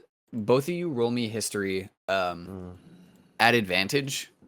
Or not at advantage. No, just regular history. Yeah, 18. Yeah, you would also know about the Hatter's Guild, the previous gang crime Man, lord. my die is not happy with me. I only got a 6. He got caught like I think a year ago or something for bad stuff. The Hatters Guild. Please continue. I'm sorry. It's perfectly fine. You're just boring me. I'm joking. I'm joking. She looks legitimately upset. I'm joking. That's not canon. He did not canonically say that. Yeah. What's it called? Yada yada yada. While perusing the paper. While perusing the paper provided to me within my confines, I found a notation by a rather persuasive gentleman who sought advice on business opportunities. Given your thorough instruction in my youth, I figured my assistance would be paramount. What is paramount? Whatever. Tip top. The utmost. Oh, okay. I didn't know what you meant by tip top. Okay. It wasn't me who sued. I'm just looking at it like you are. Okay. He has provided me a modest stipend in addition to aiding me in my return to our fair city. I am extensively grateful to him. That is not why I write, however. This is a formal warning. I care for you. Enough to warrant my attempt to pawn your life at the time of my affliction. But I do recognize it was you I inherited my persistence from. So if you are still alive, I would ask kindly remain out of my way. I wouldn't flinch to my bite next time you try and take what I need out from under me, Mom. When this arrives on your doorstep, I expect it to be roughly December. So, let me know if you wish to have a brief tea time during short week. Your darling son, Tarrant. That was left on my doorstep at the beginning of the month. I had avoided opening it for a good while, but after He has motive. extensive events, I found myself reading it, and I have fully committed to withdrawing my support of my son. Even if I didn't talk to him, I did not stop him either. To be perfectly honest with you, I am appalled. And I seek nothing more than to rot away up here, hopefully sending my money to people happier than me. Is that all? May you leave now, or are you going to stab me again? Oh shit! What are you even talking about? You are so sad. Stab? Disregard me. I kind of want to insight that the whole thing about sending her money to happier people. Okay. I just want to get a general vibe from that. I don't really have any questions. I am playing a 4-year-old. She's just looking and wondering what the fuck is going on. Roll me that insight. That's a 3. 3. You still feel that sort of sadness in her voice. It sounds like, yeah, she just wants to send money to other people. Charlemagne would say, well, I suppose that does help. Though I have no basis as to where my lead would go if you don't have any leads on your son. I would rather you leave me be. I have various important things to attend to. My son's undoing of my goodwill unto the city has required me to be more proactive. And as such, I have taken to preventing some more out-of-town land sharks from eating what few things I love about the city still. I think Uh, I think Bunny walks up to her, and I think things are a few things are clicking in Bunny's head. She's not the smartest, but I think it's pretty fucking obvious here that this man has motive against the leader of their guild, and I think Bunny's gonna walk up, and she's going to sort of plead. Please, if you have any information on your son, I think he might try to kill our adoptive parents. And that is not a deception because she truly sees 12 as that. Persuasion? at advantage. Very well. In the meantime, Charlemagne will also sort of sidle up next to Reinadon and say, 22. I have a question. Yeah, go ahead, shoot. I don't know much about local gang activity. I thought it would be a side note. I was pretty sure this was a shoe-in. I'll be honest. And she like lifts her like admiral's jacket and shows just like a fuck ton of weapons. He's like, I was pretty ready to just bash her brains in and call it a day. If you have any ideas as to where the what's Haters Guild might be, would you be able to assist in a mayhaps mutual benefactor in this regard? Do I know anything about that? I might not recognize it by name. I think you would recognize that she's more asking if you do know anything, if you would be willing to like share it with her. I don't think I know anything, do I? You're part of a... I mean, listen, you rolled a... What did you roll for that history check regarding Terran? Yeah, I think... Oh, 6, yeah. A 6? Okay. I think you would have seen Bunny's recognition, but yeah, you're not quite sure. Yeah, no, I'm sorry. I don't really know much about it. Very well. Either way. And, I got a 22. yeah, by the way. Bunny... 22? Okay. 16 plus 6. You would see Scowl would turn back towards you and set down the paper that she was staring at for a bit and go,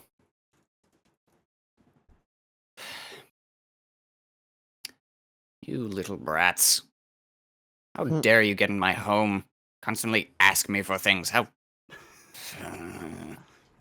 I would dare not ever have someone within my vicinity be so hog-washedly stupid as to ask me for something so abrasive.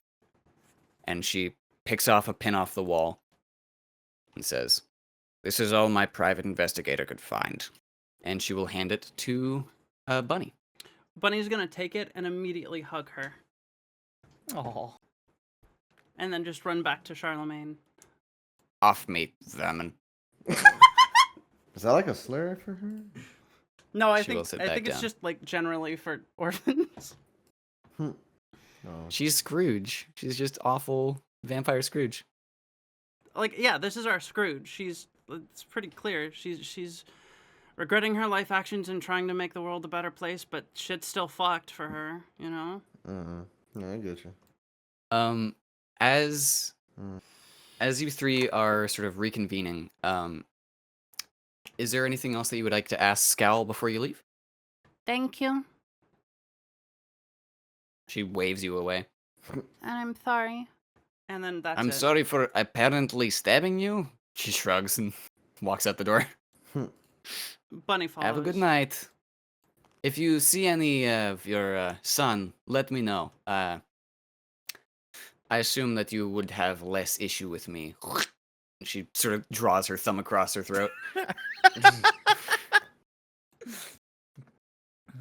Delicacy as Oh, exquisite as a hammer. Jeez. And Reinadon, as you're heading out as well, she just to leave the lady be. She would close the door behind her and go, "Well, do we feel like snooping still, or are we happy?"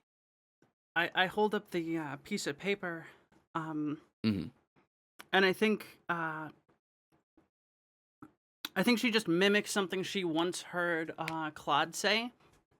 Motive. Mhm. Huh.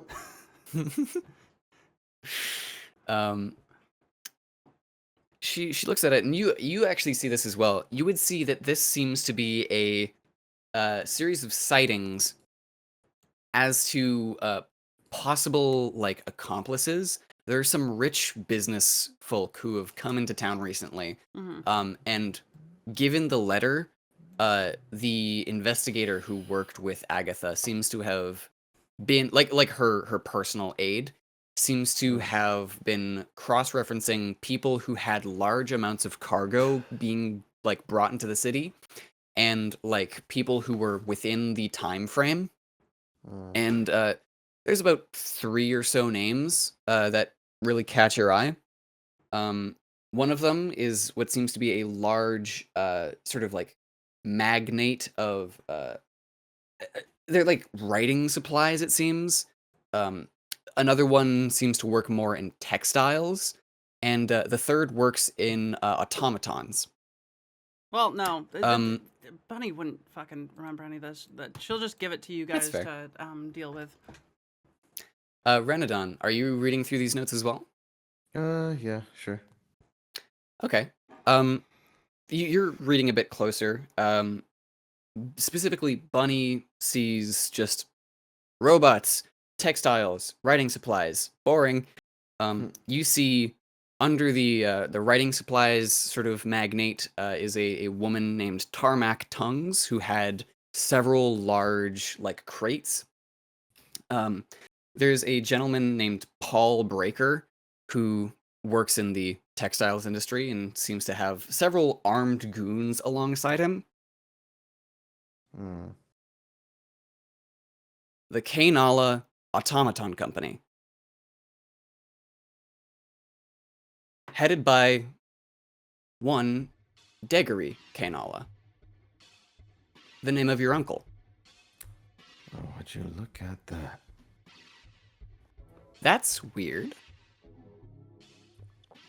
That's very strange, isn't it? Yeah. Yeah, I'd say so. Do you see something? No. Sorry. I was just thinking aloud. Bunny gives you very wide questioning eyes. Well, Does it I work? suppose we should check. Does it work, Siege? No, he's not paying attention. He's like thinking about that night. He's remembering the last thing he saw was his uncle running away from the fire. And Bubbling flesh, this, misfiring circuits. like in Reinadon's mind, he's like, they said we're already dead by the time the fire was there, so they didn't suffer as much. He won't be so lucky though. Charlemagne's gonna roll an insight. Bunny is still staring at you with like a, I want to know, what's going on? She will point at you and say, "Hey, you got that like glassy eye that I see in a lot of my like blood curse vengeance, coworkers. Fess up." I just saw something that upset me. That's all. She'll look at the paper, sort of. She'll point to the textiles one, then to the writing utensils one, then to your uncle's name. Flinch.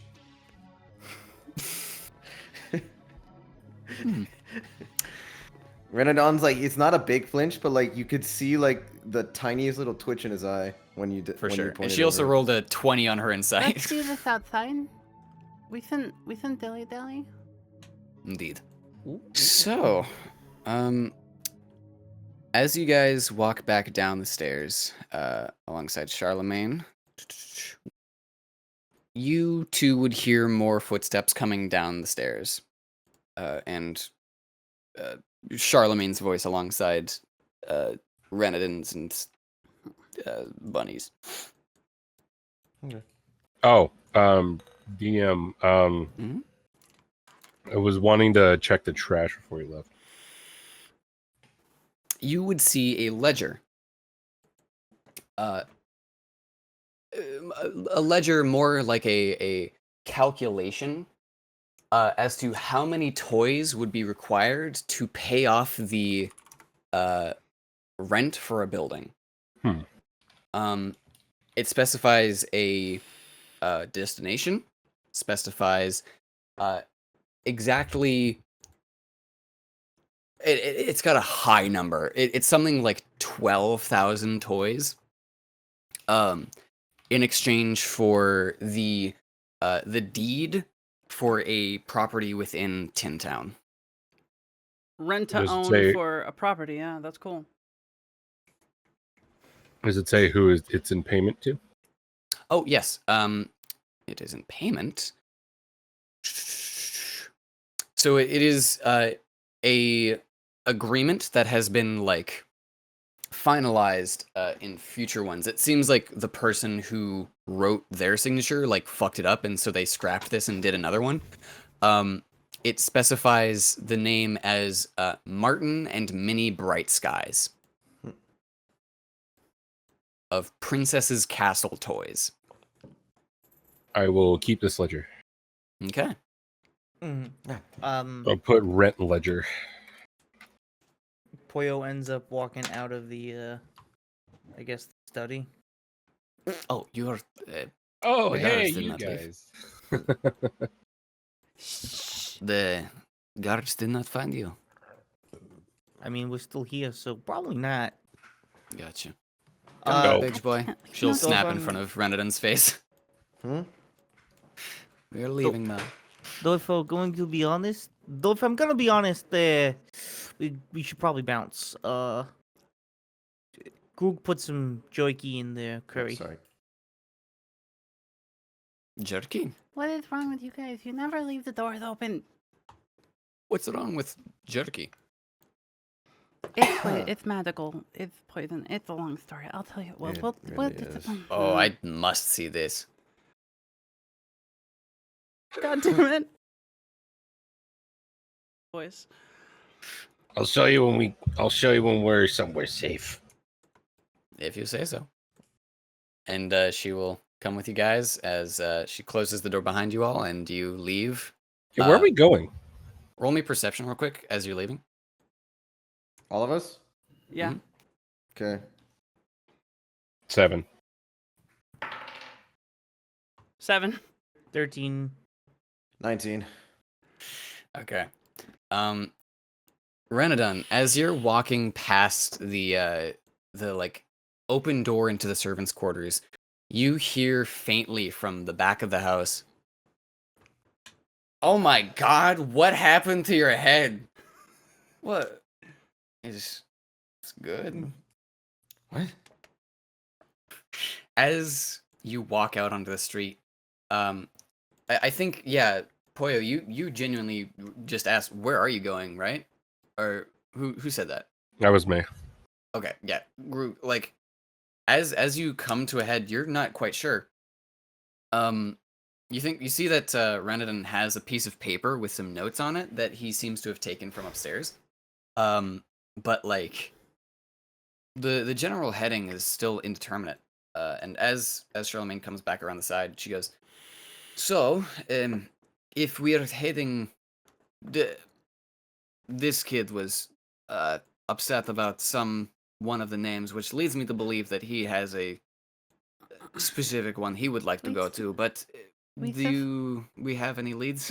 We should find a safe place to talk quick. True. Dum bum bum ba ba da bum bum bum ba da ba bum bum bum ba da ba bum bum bum. You four. Bunny immediately mimics him back. You four. I had to climb over a spiky fence. Because I of had you. to climb over a spiky fence. Stop that! Stop that! I'll put you in handcuffs. Yep. Listen, I know you're angry, but technically we've already been apprehended by this lady here. That's right. I'm going to quarter them. Draw and quarter them.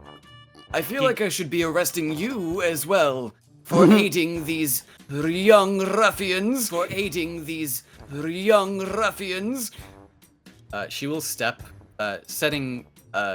very politely setting Reinadon aside and say, "No, I don't believe you will be. No, you don't seem to understand. No, I don't think you understand." And she will cast Hold Person on him. Oh shit! And locked in place, he will go, Okay, real Sam, quick. who is this bride? we have about a minute. Where do we want to go? She scrambles up her side again, staying, and she just whispers, Rooftops. Okay. And she'll just straight up use Spider Climb to start walking up a building. Oh, that's not fair! God damn it! Shit! Gotta grab the ladder. You got over the I don't know. He I have a runs in the question. opposite direction to go grab. she the does the ladder. same fucking thing. The two of you disappear. How dare you? How dare you? You dare. Well, that's what You happens when you spelt do it. dares. Dealt it. That's what happens when you do dares. As Mummy told me, never dare to not dare, or dare to be dared, or bet, or what? I had a stroke. You sound like the inner manifestation of someone's frail psyche. I need the virus the CIA made. Are you talking about AIDS. the flu? No, I mean, no. AIDS. That's No, the it was spice. like cocaine. No, AIDS. That's the spice. How many whoopsie doodles must I fix for you? Anyway, all of you managed to get out. I don't think it's that hard. You got in. I don't think it's that insane for you to get out. You use the specific method of travel that you did last, and after a minute of running away, you hear your now very locked in place constable scream as the hold person is deactivated. Really? Your group convenes on the rooftops, meet on the ledge of the wall, and are now able to go anywhere. I think like Bunny just leads everyone to like this windowless overhang, probably like right over here to avoid the snow, where we can talk in peace, where nobody will fucking hear us. And then she points to Charlemagne. You have to promise not to tell anyone what I'm gonna tell you. But we're gonna tell you. Does it have something to do with a mass murdering cabal of vampires? Maybe? Can't promise that one. It's complicated, all right. It's more like this guy had motive to take our leader. Leader.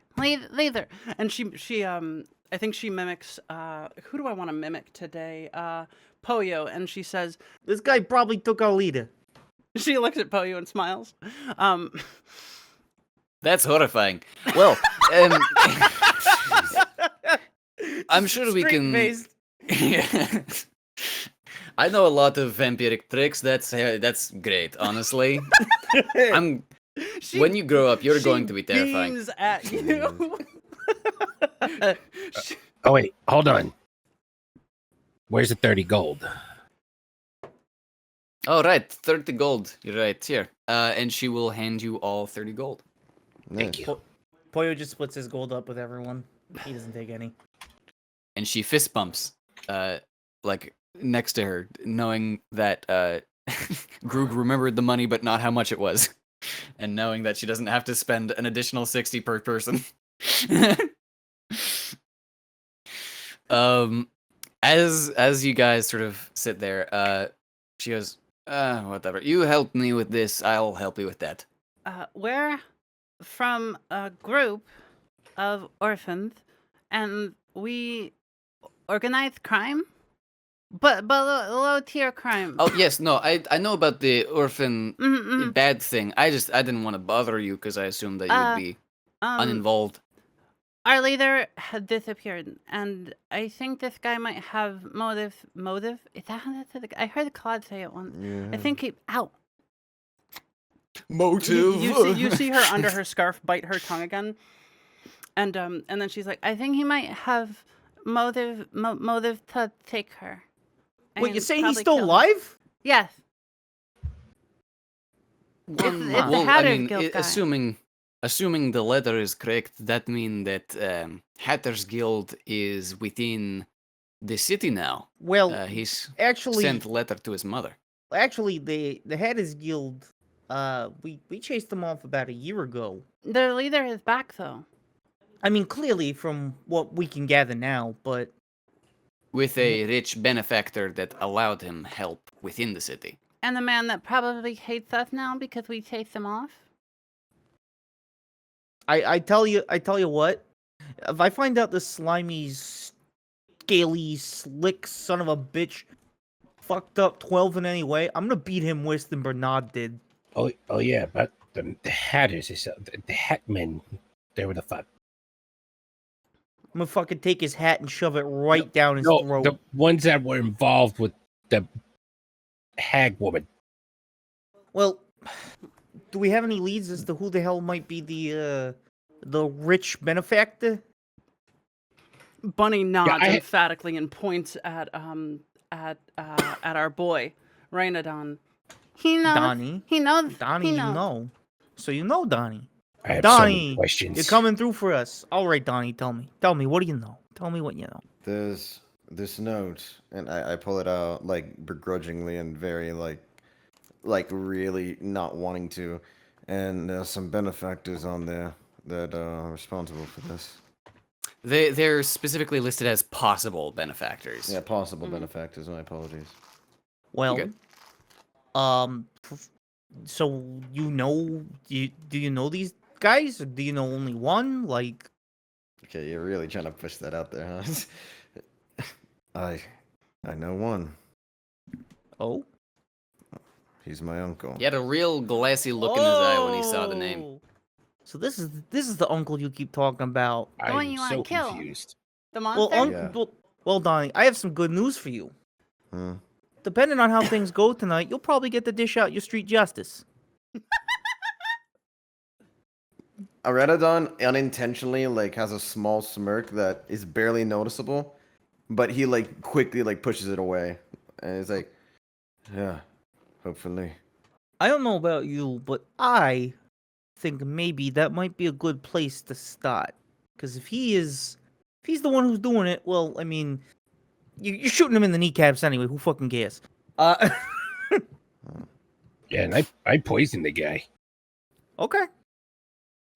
Well, Alrighty. Reinadon still has that glassy look in his eyes. hey, he is- hey, He is Donnie. only thinking about that. Donnie, Hmm? It doesn't put change. your pants back on. I promise we'll get this taken care of. You could shoot your load later. Come on.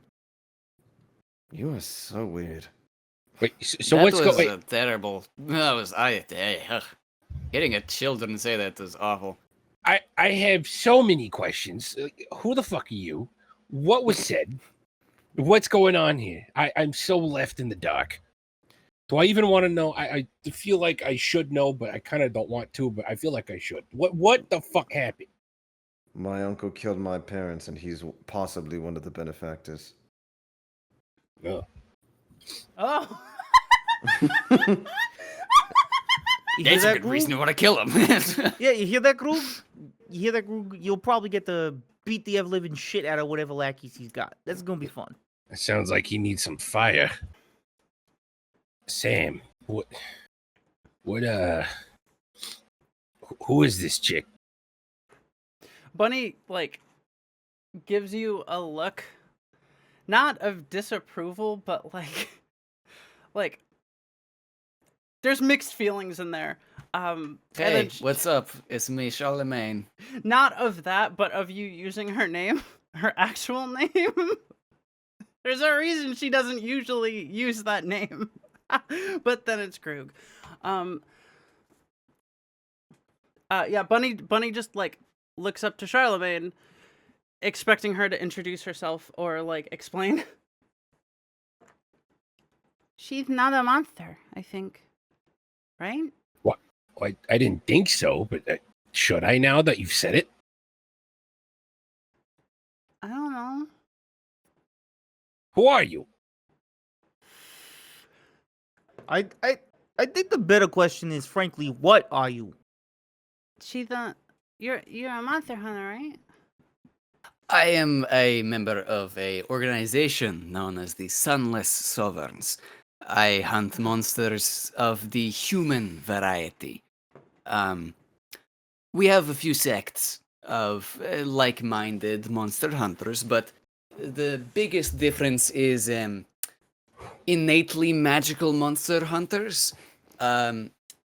People who gain magical afflictions, which I hunt, and very dangerous wizards and or witches for the third order.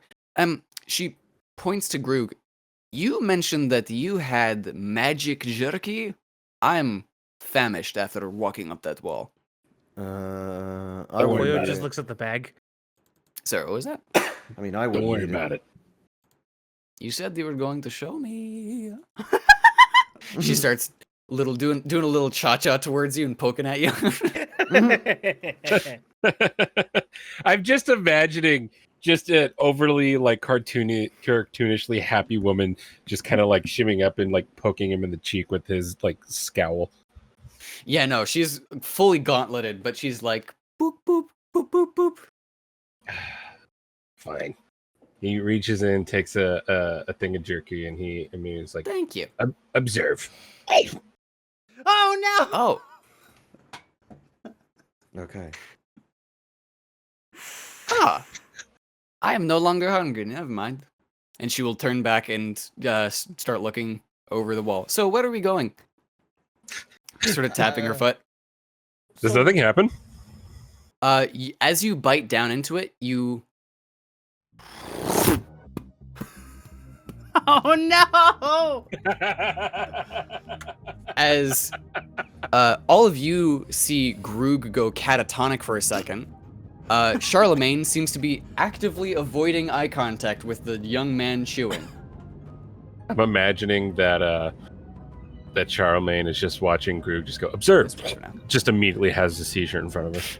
Yep. As you go into your mind place for a moment, you're back on that dance floor. There's a bunch of old ladies. You see their sagging bones and their rotting skin with little party streamers and like jangling gold and silver and gems all around their arms and necks.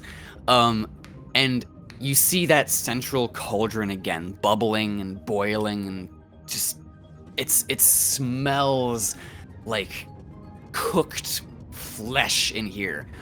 And for a moment, your mind comes to clarity, having eaten some of this jerky again. You look to the far door, the staff entrance. You're in front of it now. Grug will just open the door. Oh god damn it! Endless darkness, stars and streamers, lights in strobe, as at the back of the staff room is a large VIP lounge. You're at a side couch. You look older. You look more dangerous. And reclining, she was in her own abode. You see a 7-story tall rhinestone skeleton woman who's bobbing her head to the music and going, "This is happening," and you're back out of your vision. What the fuck? Okay. I imagine that's the noise he fucking makes too. So, so Pollo just looks over at him and he goes, "Did Groot just have a stroke?" I am gonna look so cool. Yeah. Do you want to know what you just ate? Yes. I'm scared. I'd but like to yeah. know. That is not the ration pouch. That is a material component pouch for a You know those I said I am Sunless Sovereign, and she motions to Bunny. She is with or no, Silver Shepherd. I am Sunless Sovereign. That is a material component for a Scorned Scholar. Particularly a pack of witch flesh. All right. So, as you all sort of convene, after having communally as a family seen Groog have an epileptic fit, And laughed at him. you Yeah, what a fucking loser! Can't what a believe fucking he has loser. Anyway, seizures. It was what too you can't watch spicy. Pokemon? What a fucking nerd. Listen, he So, chose this actively. I did. I was just like, here, watch me. like a kid who's going to show how high they can jump off a bridge. Yeah. So you guys sort of connect and convene. What's the plan out of character for you guys to go next? Well, what's the closest to us, really? Okay. Well, so the ledger, I keep saying ledger. The notes that the investigator of Scowl had found is that specifically Deggery had been checked into the actually, as you look through the stuff, it's the hotel that you went to unlock the box in the lobby of. You were the there. Grand Babylon. You could have killed him. He checked into the penthouse suite, and he apparently has been ferrying large amounts of luggage that could reasonably hide people inside it into their loading bays. However, when they smuggled a lot of stuff out, the investigator lost them around the inn the inn district, meaning that they're probably still within there somewhere. That's the lead that you get from that. Whether or not you want to go further in on like another lead first, or like collect yourself before you go, is really that's more your choice. That's all the information I'm able to provide to you, unless you have other stuff that you want to ask. Where do you guys want to go? I think if we're gonna be going to the closest one, it's definitely a good idea to start there. But if we want to just settle vendettas immediately, we could just go for Reinadon Uncle. It's also getting a bit late in the day, so it's really you guys got to start choosing what you want to do. I think out of character, I think Reinadon's uncle would be both poetic, and quite logical, because from what he's told us, this man is powerful and absolutely knows a lot. He's gotta, right? So what are we in agreement of going after the uncle? Sure. Yeah. Thor. I'm amenable. I am ready to put this man on ice. And by that I mean push him in the fountain in front of the hotel or whatever. I also forgot to mention when Groog, stops seizing, he's gonna take maybe like 5-10 pieces. We'll say 5 of jerky out of the bag and hand them to Charlemagne. She'll put them in her hand and sort of like poke at them with her index finger and go, I'll take 1, and she'll give the rest back to you. Okay. Put it in her more coat. for me. So in that case, we are going to a hotel, or what's the plan? What's the uncle thing? Like, is he the hotel guy? Yes. He was in the hotel, yeah. All right, let's go to The Hotel other Mario two, if you are curious, the other two, specifically the textiles worker moved into a area near Tin Town and seemed to try and aggressively buy a lot of land.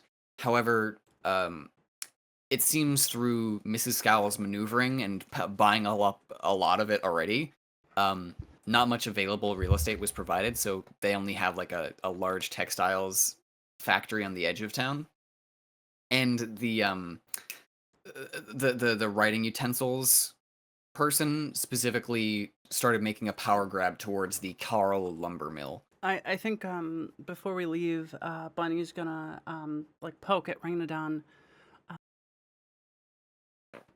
Write a note. And she's essentially gonna tell him to write a note addressed to Kingsley. The fucking Hatters Guild leader is back. We're searching for him, and his accomplices. We think he might be involved, and then just put that in a little envelope. And then she's gonna call an orphan with a little. Okay. In that circumstance, yeah, as you climb away from like Margot Scowl Park and sort of find an orphan, assumedly you go down the place away before you go onto the street, just because you don't want to have the fire be the exact place you go. But you escape the area under the jurisdiction of Constable Codman, and in totality, all of you eventually find someone, pass the note off, starts walking towards the checks. I give her or them 5 gold, and I'm like, Bucket. Aye, aye. And they start sprinting down the street. You guys start heading towards the Inn District. Is there any other thing that you're going before you head towards what could be one of the last encounters of the campaign? I don't have Regnomancy, but I want to invoke a scene with Charlemagne, if that's all right. All right. As you're walking, I think Bunny's gonna jump off Groog's back and climb up Charlemagne's and just like gesture for her to like just walk a little bit back behind the pack as we're walking. Be careful, you're going to puncture yourself on my thorns. Yes, what do you need, young one? And I think you see like a look of consternation and confusion on her face, and she's like, So you're not a monster. In the eyes of who? That's a really good point. To be honest with you, I would consider myself to be scary, not a monster. and I think you just see on her face, like live, a 4-year-old girl just in that moment internalizing something really fucking important. Thought formed. Ba-da-ba-ba-boom. Not all vampires bad. Just like internalizing this idea. But I If thought I'm being honest, I agree. Monsters are bad, she says, clearly interrupting you. It seems like she wants to like put something out into your mind. The reason I was turned was not vampires. My battalion were sent off. She sort of motions elsewhere, and when we got there, we realized the coordinates were wrong. Our commander had just sent us to the wrong place. When we got there, empty cabin, bloodstains. I ended up having to run away as all of my squad mates were. She makes another across her throat. It ended up with this, and she will actually take off the first like part of her gauntlet, which shows that she is just straight up missing an arm. Oh, dude, As she's it, like, fucking badass. That's really cool. The internals of her armor sort of clicks and ticks, and then she... Some Nausicaa shit. I had to sit in the sun waiting for it to rise while I held something down that killed my friends. It did not know it killed them. My commander did. The things that we hunt are pitiable.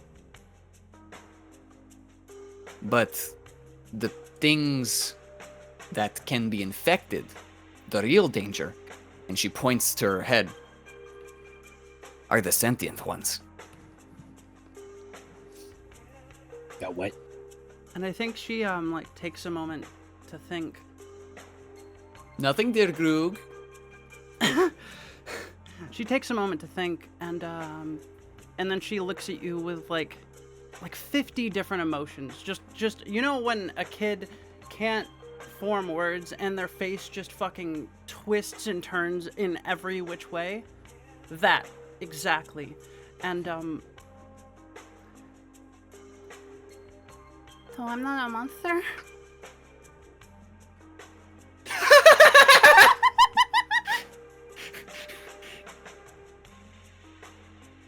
You are so small. No.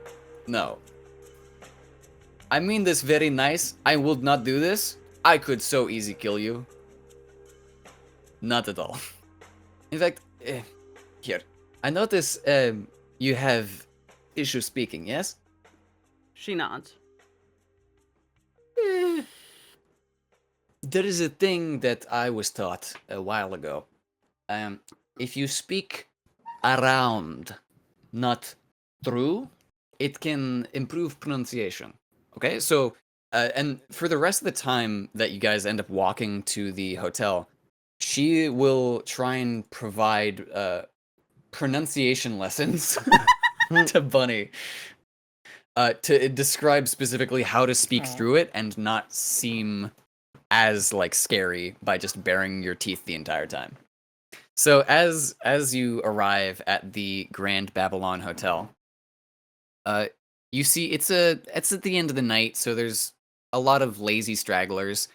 It seems as though the majority of the lobby has started to round up for the night, and as you head up, is there any sort of approach that you're making to the hotel, or are you just sort of doing it in a lackadaisical fashion? Bunny's got a lot to think about. She's fucking just following them on autopilot. Okay. So I want to set the scene, Mhm. and to do so, I will spend a regnoman. Absolutely. The sun is slowly starting to set. The wind is billowing ever so slightly.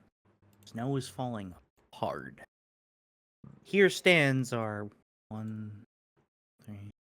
our 5 heroes. And in front of them, yeah, I had to count. I know, Salutes. it's just really cute. I'm the same way, man. I feel you. And in front of them, the hotel that they need to penetrate, the hotel that may hold the person who has taken 12. The camera pans low, and slowly but surely, the wind blows up and kicks back. What's her name? Charlemagne's jacket as they walk in with the script of the word menacing slowly hanging in the far left corner. You bust through the doors. Bam. No. Yeah, basically. There's a worker over here. I'm also gonna. There's another gentleman over here. A worker coming down these stairs, and a handful of people amidst the folk in the bar. All right. Well, before we walk in, Bunny, do you want to try out this cool new jacket that I found? Yes. She gets on your shoulders immediately. All right, we'll put it on. All right. So, Grug, you are now gets to- considered mounted. She gets to wear the jacket and practice her pronunciation. Let's go. You have no strength like speed improve. What's the word? Impediment. Impediments. However, speech impediments more like it. However, you cannot move of your own volition once you button the neck of this coat on, Bunny.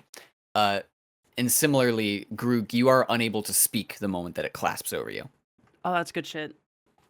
As in, like, it's physically preventing me, or as in, like, I can't be heard? As in, there seems to be, like, it's so stuffy that it feels almost like your jaws, like, welded shut. Magic. You don't know if it's magic or not. Okay. Sounds like yeah. magic. Donnie, Hmm. we don't want your uncle recognizing you, so we're gonna get you a disguise real quick. He takes your hat off real quick. He puts it in like a little compartment that he keeps for like his cape. Then he rips a part of his cape off. He pokes 2 holes in it, and then he puts it over your face. Perfect. Now he'll never recognize you. Oh man, this is very inconspicuous. Hey man, it works for me. Fair enough. Whatever. Slick back his hair with some crude Hello, oil. are we being robbed today? What? No. What the hell's wrong with you? No, we're making a fashion Bunny's statement. gonna speak up. No, I am sorry for the inconvenience. Me and my 2 children would like to rent a room, please. It is me, child. Haha, just joke. Charlemagne, you are such a silly. That's my sister. Persuasion. It's me, sister. Very, She says in the very exact great same tone. start. Amazing start. She's trying She's so going- hard with this pronunciation. It's funny as fuck. She's going to give you the help action. persuasion persuasion. advantage. DM, would Hi. I be able to speak if I unbutton it right by my head? Yes, but it would look like she has a belly button mouth. You can grumble, but while you're wearing the jacket, your like jaw is like closed. Yeah, no, I'm just asking for reference. Under her breath, she's like, I'm gonna walk forward now. Can he All right. see through the jacket? Nat fucking 20! Damn. Oh man. This is good shit. Right. So as this person looks at you, goes, "Oh, right. No, I saw you at book club." They start staring into the middle distance. You recognize this is the same person who got the sleep spell cast on them by Oh no. the fucking gnome who stuck his finger into your brain, Reinadon. So he looks not great. Sir, as are he you sort of okay? stares forward. Is there anything I can do to help? You seem a little tired.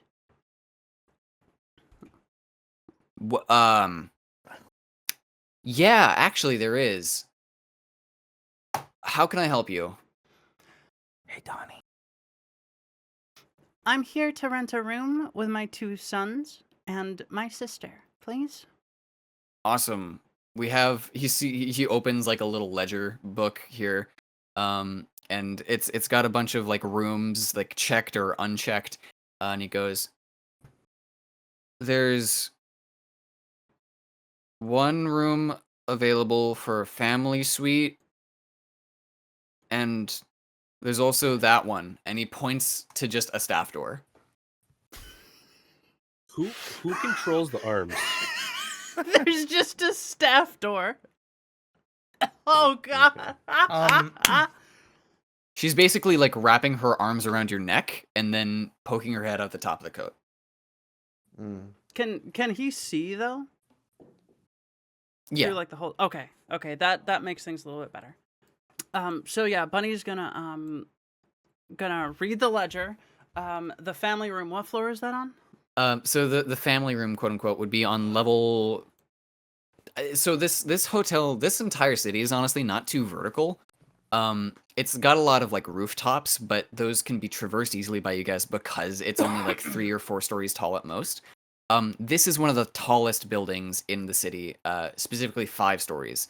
So the family suite would be on the 3rd story, and the penthouse is like the top floor. Okay. And how much would that be, good sir? Good sir. Sorry, I recently had some dental work done. Talking has become a challenge. I feel like I'm always getting dental work done. Oh my god. Customer service be like.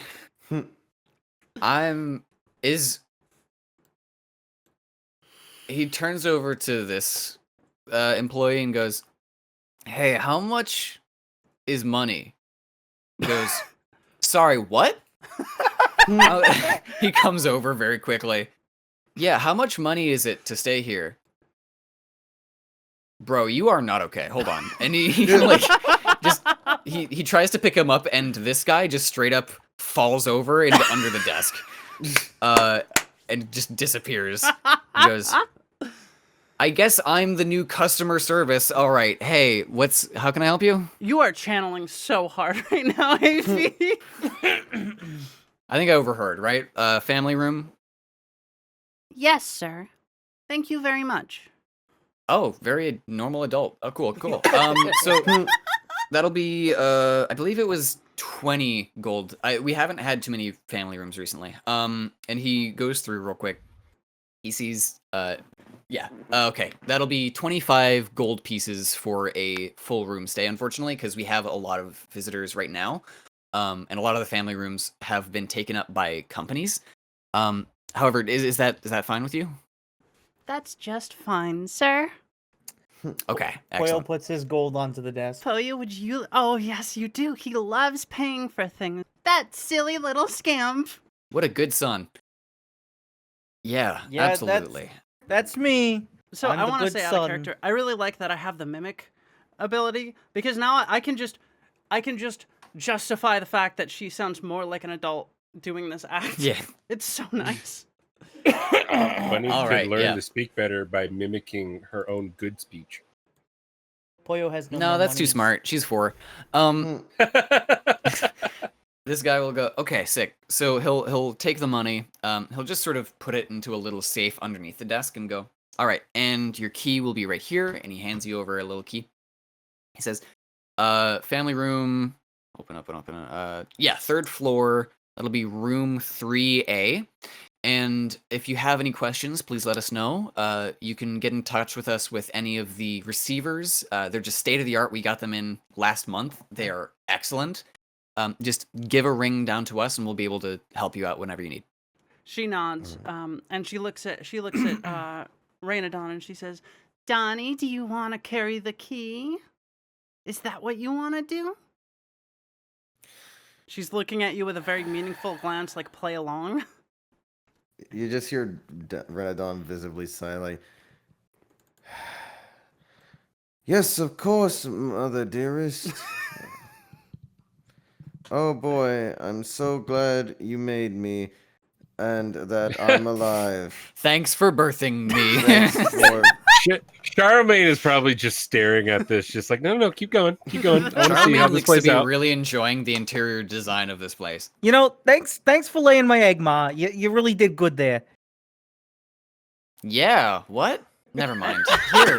Can we go to our room now? You silly, silly boys. You know you're adopted.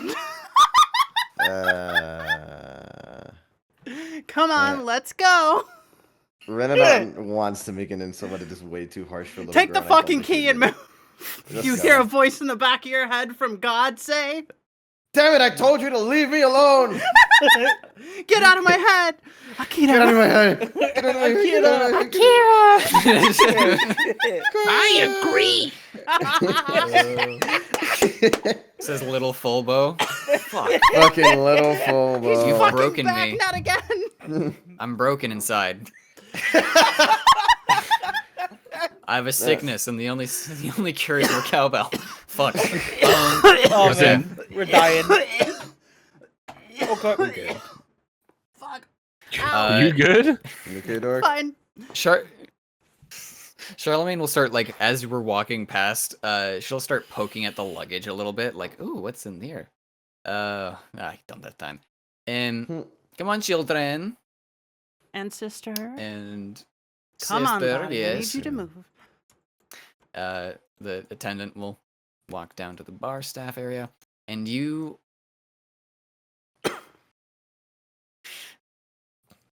you as a group will head upstairs into the unknown and make your way to the 3rd floor. So, as you make your way to the 3rd floor, you notice that the rooms are relatively untouched. We never signed the guest book, by the way, which is great. No, they checked off that you came in for you.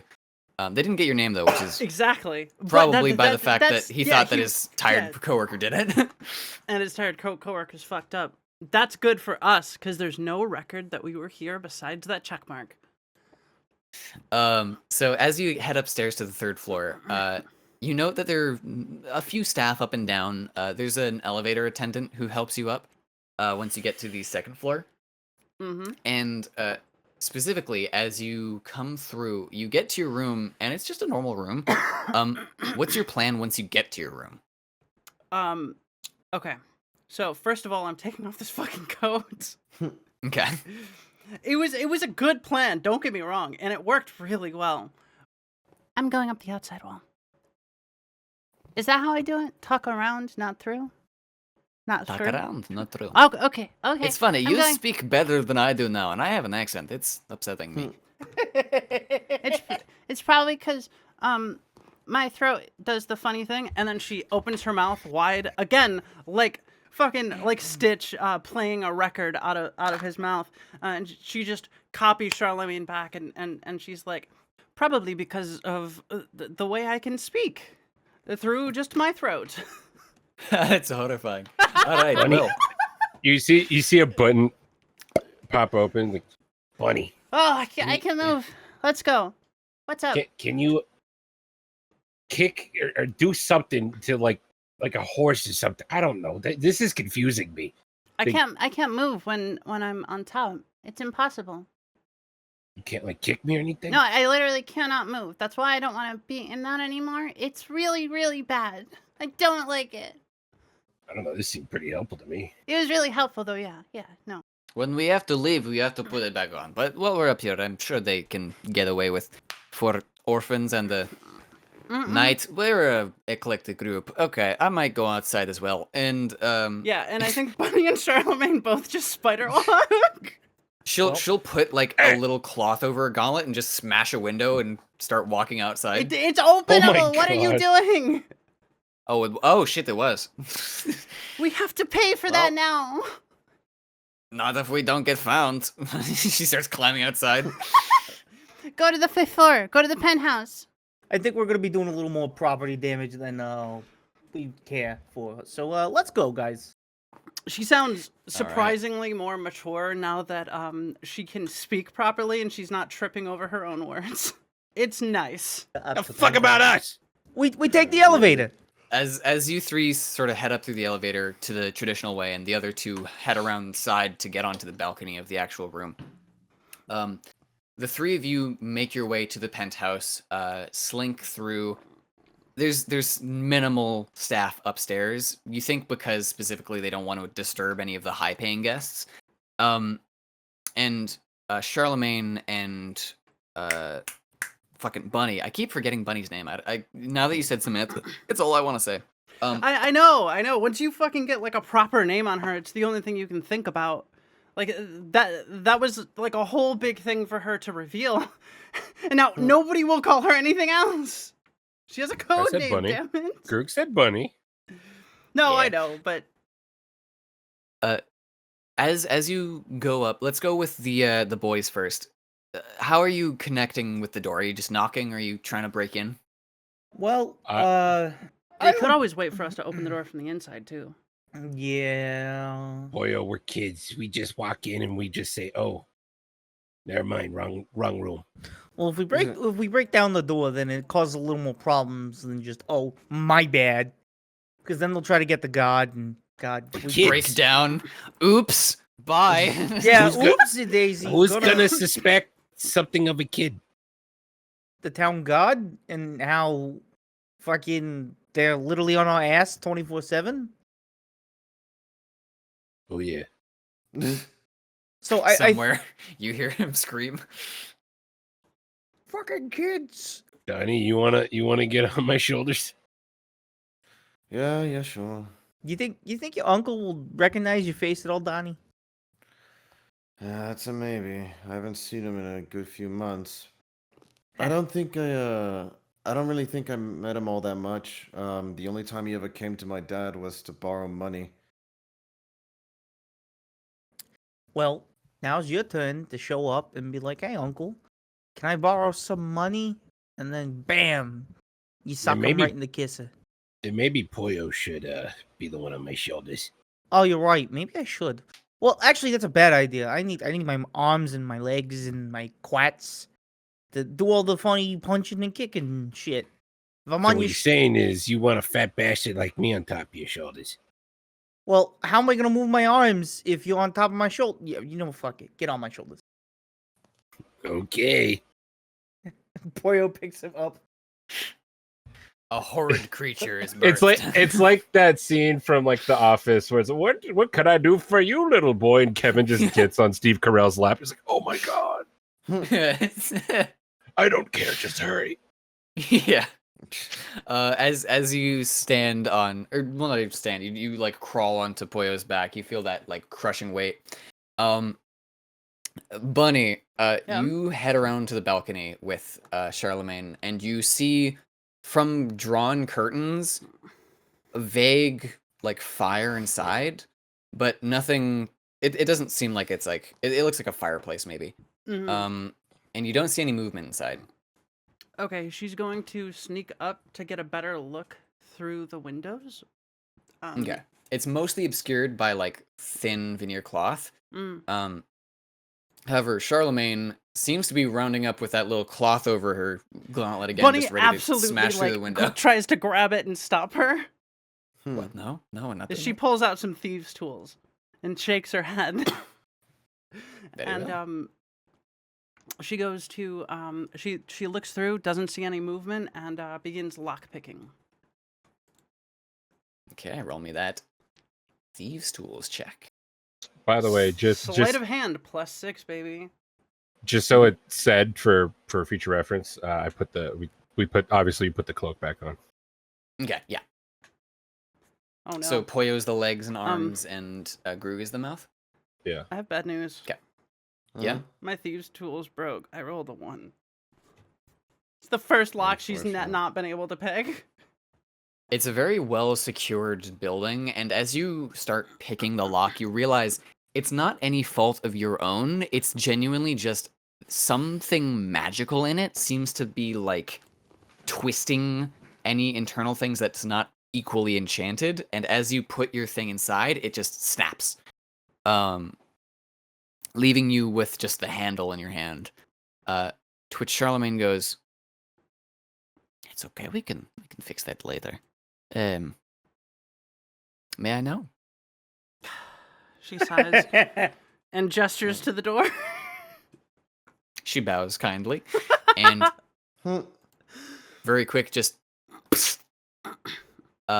making a roll. 13. Okay. So she, boom, boom, after a few punches, gets through the door. Bunny, you see like just this flinching, horrified like look on Bunny's face as everything she's learned as a thief is just thrown out the door, and she's now burglaring. She's like, no, this isn't how it's supposed to be. Kindly undoes the latch from inside and opens it, sort of laying a little cloth that she ripped off of the thing to put over her gauntlet onto the floor and motions for you to enter first. And she sneaks inside. Stealth check. Stealth check, indeed. 12. Not great for her. I think she's still thinking and still shook about the fact that we're literally just breaking in. And she looks around. This little entrance area seems relatively unseen. Yeah, as you break in, you see there is a empty bedroom that you just sort of got through the foot of the south wall. At the north, there is a large royal bed. There's a few small things of luggage to the side of it on like a little empty desk. Some preset, luxury hotel furniture, an ornate lamp, some like tasteful wallpaper, chandelier over the top. So yeah, I want to do something psychopathic since Bunny is pretty sure that if anybody is here, they know that they're there. Mm-hmm. I would like to mimic a violin lullaby that her father used to play for her for the intimidation tactic. Is that okay? You can make a performance check, yeah. I will also say, from the other side of the door, the boys hear that loud crash of glass. Mm-hmm. All right, performance check. 16. Yeah, you make a pretty convincing violin sound. Can you play what I just put in next, please? Okay. It's fucking psychopathic. She walks up to the door, this sound emanating from her mouth, and unlocks it with a loud and begins looking for any signs of people. I can just see this in slow motion as like his bunny just fangs coming out, jumping towards someone. Yeah, ready with the to sound just still emanating gore from her their mouth. throat. Charlemagne next to you seems to have this large, looks like a silvered flail, that she has sort of like twirling in her side hand, and in her other arm she has a rapier. And she's sort of peeking around next to you and goes, Bunny pulls her own rapier out as well. "Nope, nothing." And you see, as you come through the next bedroom, you see the little lobby area thing for the bed, the room, and it is also completely empty. Okay. Yeah. She stops playing the stupid music. Okay. There goes my intimidation tactic. I mean, hey, if anything, we have, their apartment now? I don't know. Have you never been in a hotel before? Well, I come from a place where there's less amenities, so to speak. I have a lot of camping I do. Where are you from? I'm originally raised in Podoshnik, but I actually transferred over to a place nearby. As she says It's- Podoshnik, Bunny looks super excited. So am I. Really? Wow, you are really. I guess no, you're young. You got used to the accent here. That's where me and my dad lived. Your dad? Oh, is he? Oh, orphan. I'm sorry. She'll pat your head. We're still let's outside just the door, just kind of waiting. Yeah, Yes, let us let the boys in. Yeah, let's Uh, unlock the door with a very loud, knowing click, so that way they can just walk in without it. Charlemagne will shoo them in and also say, "There's no one inside."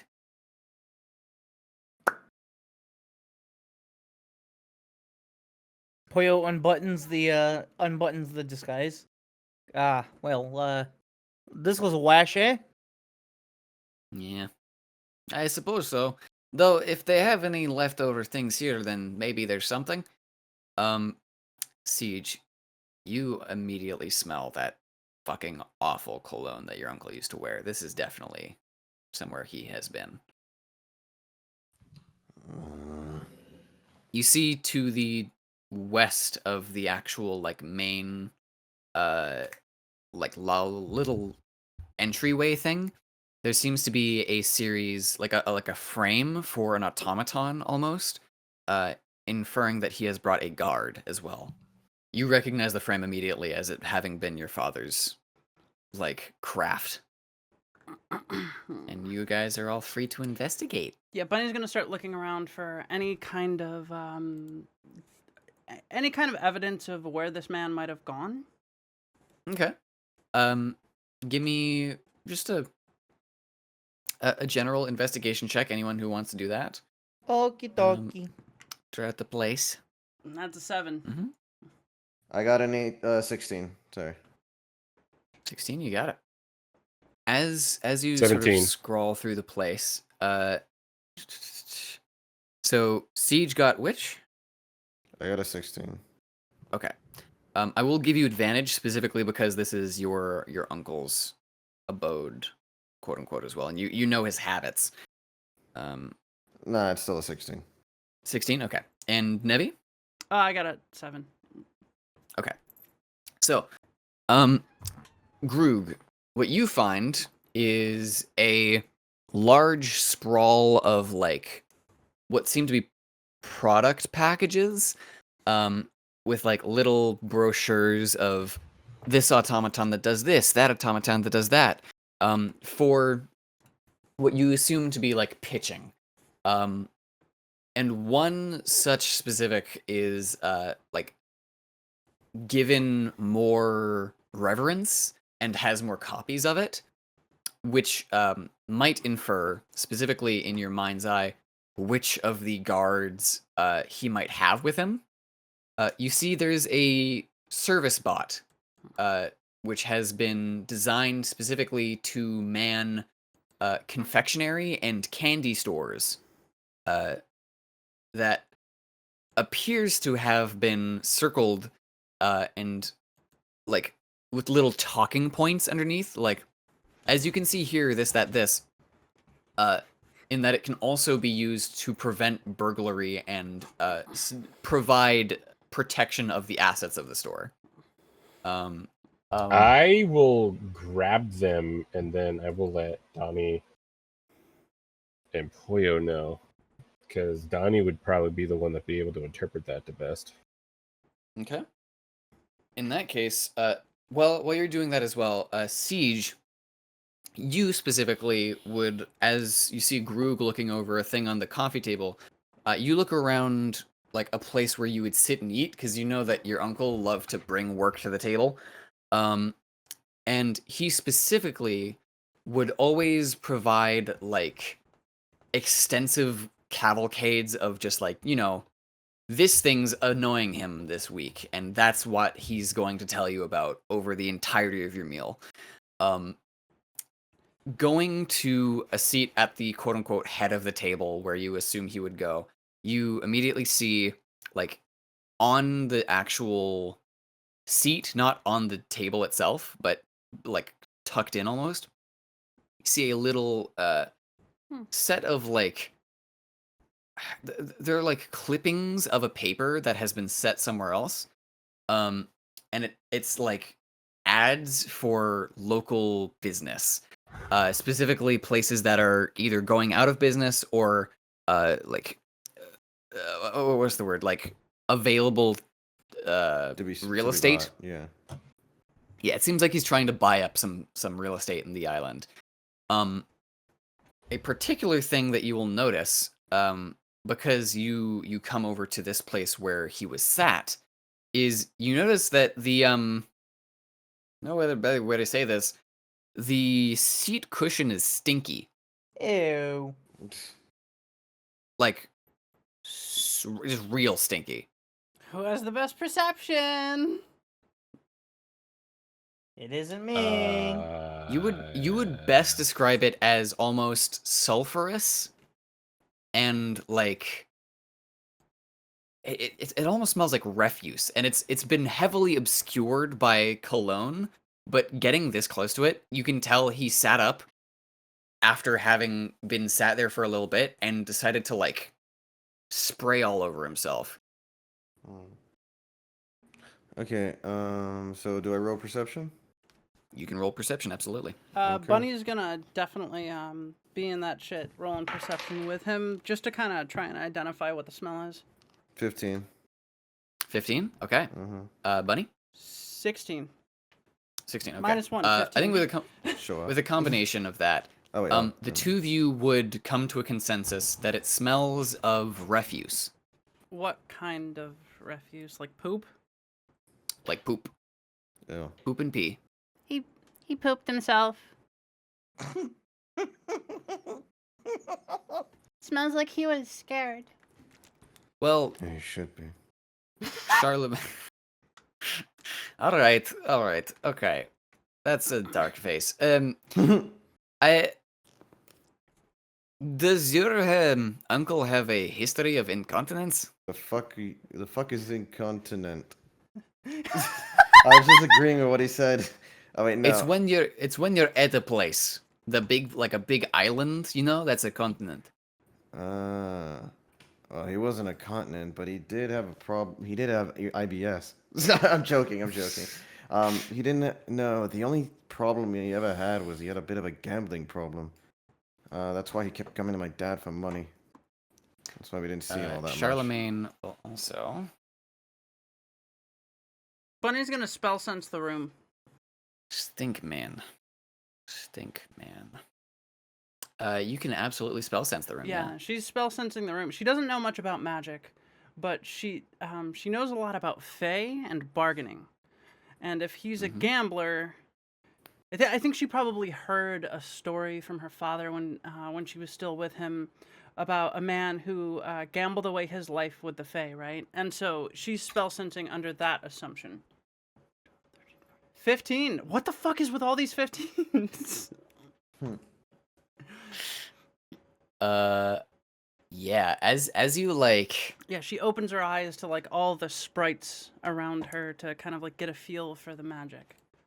As she sees you do that, you look around the room for spell sensing, and you notice, next to the bed, inside like one of the wardrobes, there seems to be a cubic, very heavily magic, signature, very similar to the door that you broke through. Specifically, the lock. She walks over to the door and like places her hand on it. She walks up, opens the wardrobe. Yes. Following the little sprites of light and the strange cubic signature. And sorry to be semantic. You see inside there's a safe. She pulls that motherfucker out. The lights. They told me that there's this. Look. Okay. Well, do you have more lockpick? She has 2 more uses, and she nods. She motions. Be my guest. Okay. This is why I never roll digitally. I rolled a 9. I said Poyo. She'll turn over to. Oh wait, Poyo does help. Donnie. Yeah. Poyo said he's doing the help action. Mhm. 12. That's a little better. That's not gonna do it. Damn. Reinadon, you have something?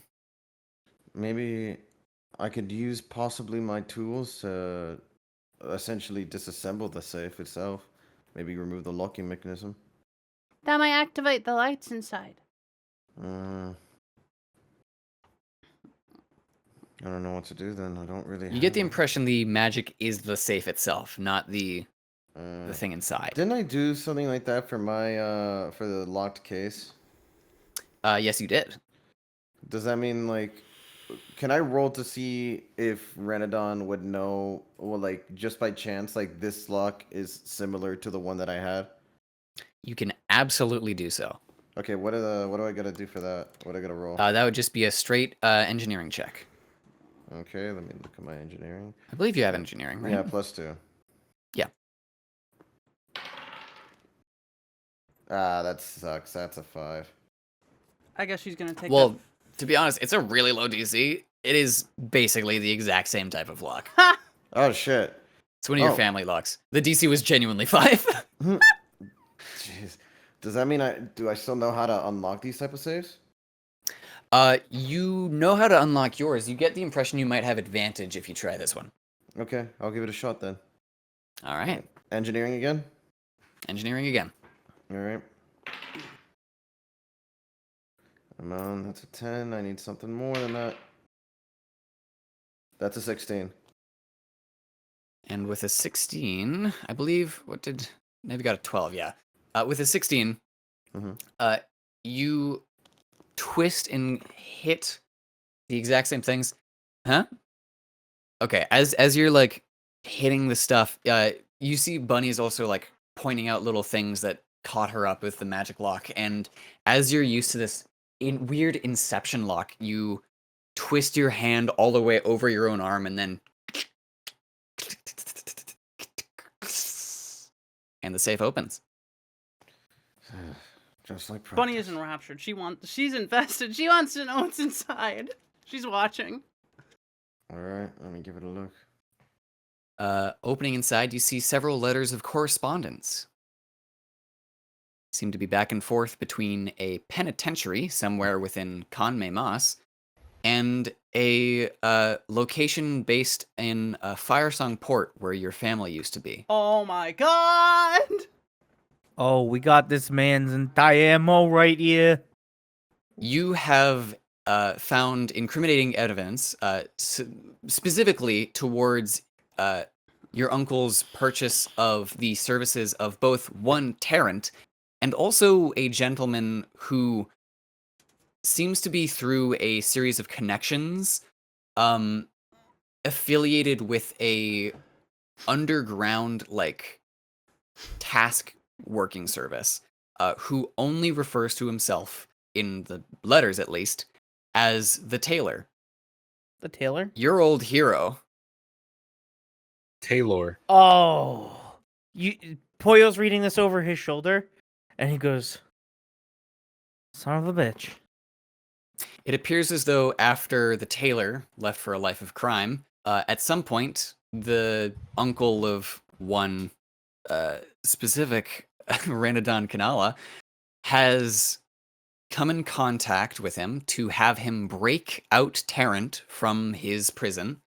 And as a result, they have coordinated a meeting. It seems as though on the way here that it's sort of vague because they try to use a lot of code, but because your uncle is pretty incompetent, they have to go over it several times.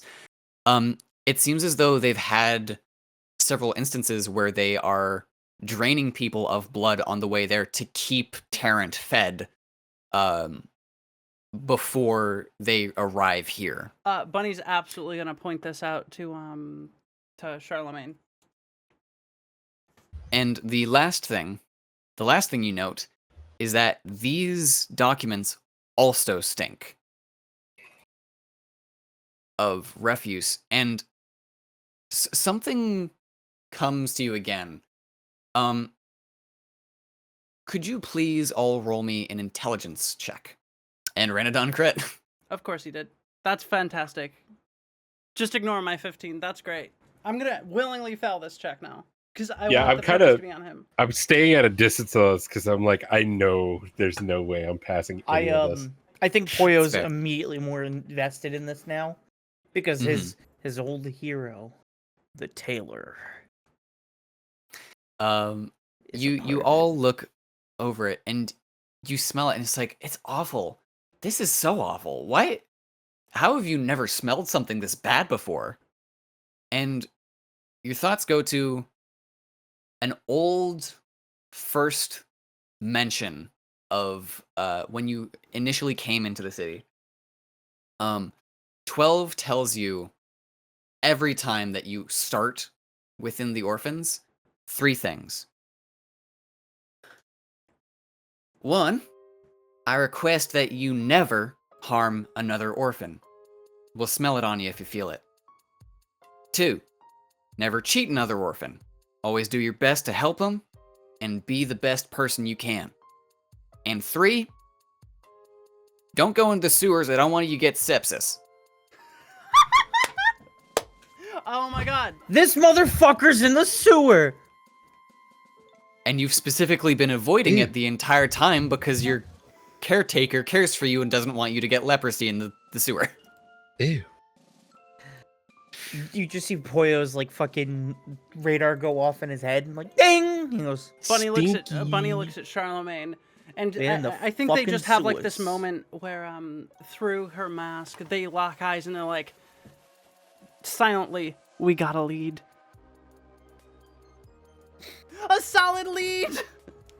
Actually, one last thing because Pollo's kind of pissed. Sure. He's gonna take the wardrobe that thing was in, Mhm. and he's gonna throw it out the fucking window.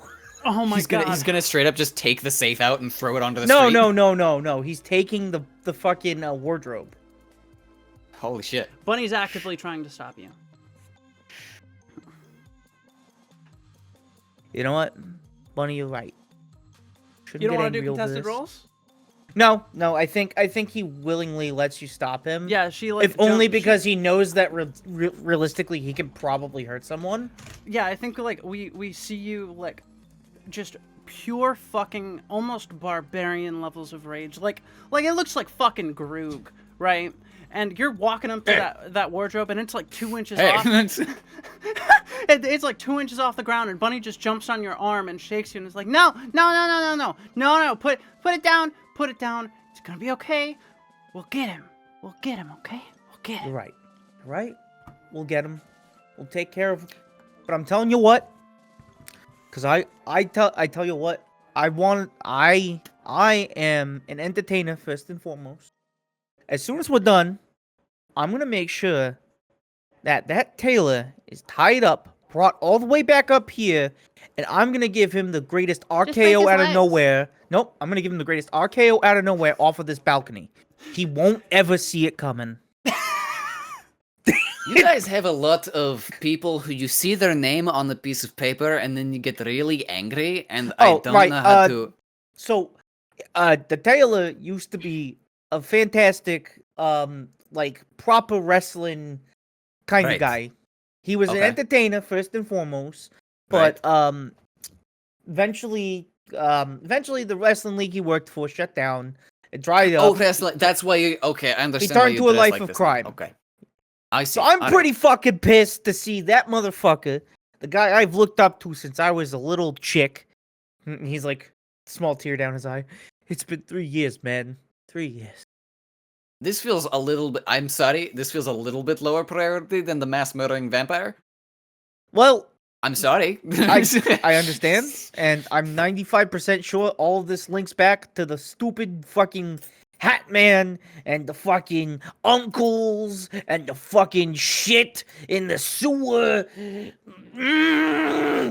Yeah, this seems bad. On the bright side, And- we have a lead. The bright side to all this is that we have a lead.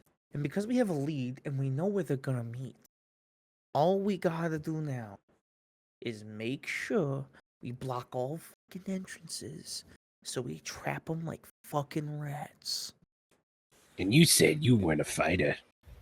Oh, you motherfucker. You motherfucker. He turns to Groog. I'm so glad I had that conversation with you because now I realize that sometimes you can't just always be the hero of the story. Today I'm being the fucking heel. And he turns his mask around again. And I'm gonna imagine it's like a Predator style move where you see Arnold Schwarzenegger and what's his face just Yeah, exactly. Flex bicep, yeah. yeah. Bunny pipes in and she's like, Don't insult rats like that. They're really cute and pretty clean. You're right. They're lower than If they're in the rats. sewer, they're not. Rats don't usually actually live in the sewer, I think. We hunt them down. We hand over these documents over to Claude's to Officer Claude's anonymously. We tie them up, and if they try to kill us, we kill them back. I can Does do that sound that. good? I have a different idea. Mm. Don't be a psycho. He's still here, so living here. So all we have to do is take out the documents, keep them ourselves, and then leave a note saying that he has to meet us somewhere. We can make him think that we just want money, tell him to bring a few thousand gold or whatever. And then we can get whatever we want from him. A thought on my own part. If your family member is as nefarious as you say, would him knowing that you are after him not be worse? With this, we can catch them admittedly on their home turf, but if your home turf is in a sewer, then it must not be that great. First rule of the dots: always have element of surprise. Always. Also, Why don't we just get as many people as possible and go down there and just kill the fuck out of them? all we gotta do is let the hounds and the Okay. dots know what we found and they could seal off the entrances to the sewers, and we go in as a solo party and take care of business. That being said, though, Reinadon, Yeah. your uncle's a coward. He'd fucking run if he found out that you found out where he is and you just want to quote unquote talk. Oh, yes, good point. Classic coward tactic.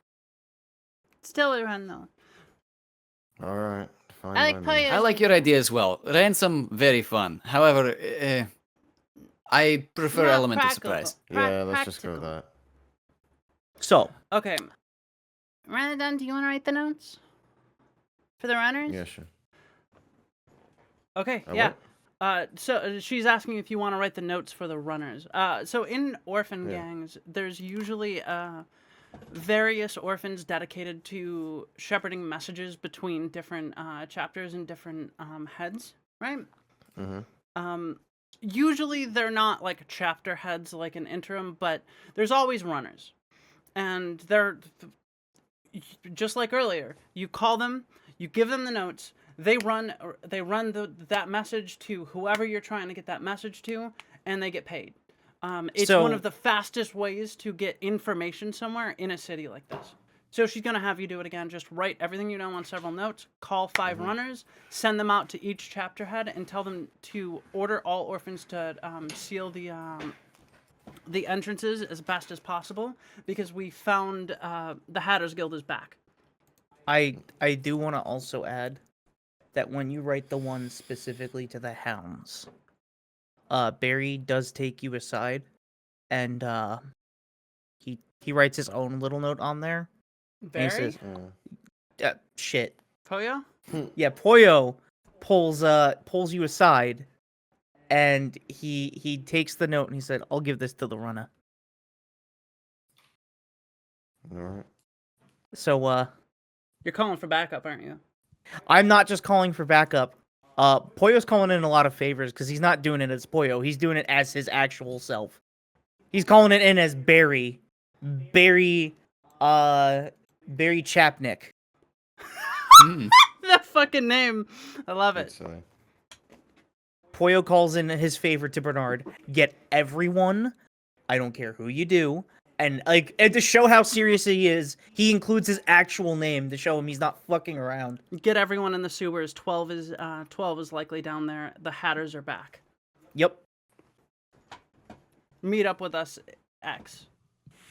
I think as we cut to the street where Reinadon and Poyo are sort of slinking out of an alleyway, having passed something off to a Czech who's running down the street towards the Houndstooth area, we pan out to the now dusk, as tonight, mayhaps once the clock strikes 12, our conclusion will occur on the final day of Shore Week. Just the feeling of passing these notes off to 5 orphans at the end of this session is so fucking good. One more thing. As you other 3 remain in the family room for a bit, just to plan where you intend to go, a slight tick on the window outside leads to, just for a moment, Charlemagne looks out, sort of leans back in her chair. It's nothing. And from outside, we see in the snow falling down, as small as a piece of snow almost, is a little fairy. No. Made out of wood and painted. No. As it flutters there, its eyes, both stars, skitters along the window and looks in over the curtains as if it were a little, reptile or some sort of odd skink. And we go through its eyes. Somewhere else. Somewhere under a field of stars. I'm gonna get them back. And that's where we're gonna end today's session. This mini-series has been just a fantastic little ride, and I'm excited for the climax. I hope everyone else is. I'm always climaxing. It's very like I understand also the irony of Bunny finally learning how to speak the second to last episode on the last half of it. I hope everyone had fun. Stay safe. Take care of yourselves, and we will see you next time on Rusted Boar Regnomancy. The clock strikes 12. Bye, everybody. Gong. Gong. You better do it 12 times. Gong. Gong. Gong. Gong. Keep going. Gong. Gong. It just keeps going. Seethe. Seethe. Beg me for beg me for it. Oh. Bye. Gong. Bye. Rusted Boar Regnomancy is brought to you by Nevi Alden Siege Kirsten. Reese Aldrich. Bad God Leafy. and viewers like you. Thank you. Map and token assets created by 2 Minute Tabletop and Bad Goblay V. All music used within the RBR podcast is used with explicit permission through a Creative Commons license or under fair use. You may find them in the description below. Rusted Boar Regnomancy is produced by Levi, Nevi Alden, And directed by Nevi Alden. Rusted Boar Regnomancy is published under a Creative Commons Attribution Share Alike 4.0 international license. Rusted Boar Regnomancy is in no way affiliated with, supported, or endorsed by Hasbro or Wizards of the Coast. We of the Rusted Boar crew earnestly hope you enjoy our production.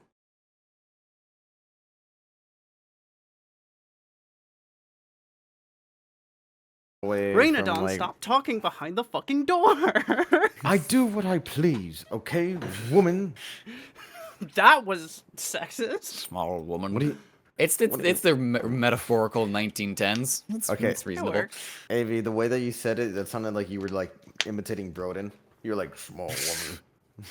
Cowdoy don't like woman. Cowdoy Cowdoy don't like care woman. much for the folk of the fair sex. Come up, you rusty dog. Okay, let's continue. No more anti-Donna. God damn it.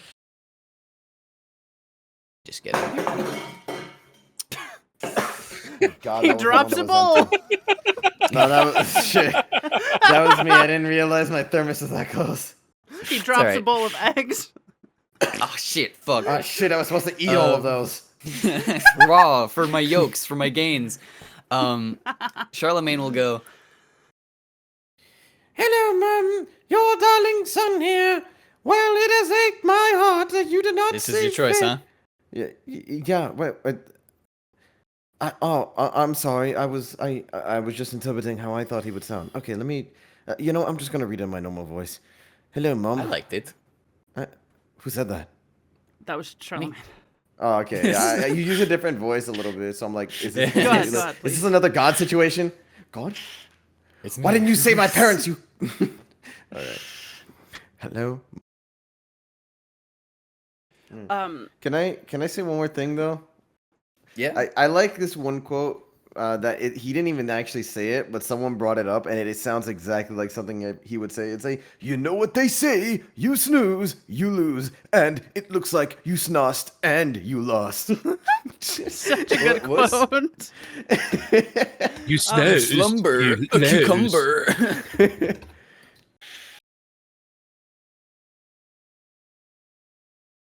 This entire time it's been hag flesh. Yeah, I tried material component hag flesh. A big bag. Okay, I'm gonna put a big bag of hag flesh then. He's still gonna eat it. Yeah. He's in for a penny, in for a pound. The reason why you awaken to warlock powers is because you've been eating it for so long. Oh, so it had nothing to do with the sparkle. No, the sparkles is what gave you the vision for the first time, but the hag flesh is absolutely why you are attuned to it. That's metal as fuck, dude. Yeah. It was like session 2 that you mentioned that you just took it off someone off the woods, and I was like, oh god. Yeah. Is it addictive? It's up to you. I think if you like the taste of it, sure. But it's not innately like just because I took it. I don't addictive. think it's innately narcotic, no. Okay. About to say, yeah, because he's using this sparingly, like with intent each time. Mm-hmm. You fed those poor guys hag flesh. Magical hag flesh. Got my water. Is that gonna fuck him up? Mm-hmm. Out of character, the reason why they were like, "Oh my god," is because his head turned green. Don't eat bad blood.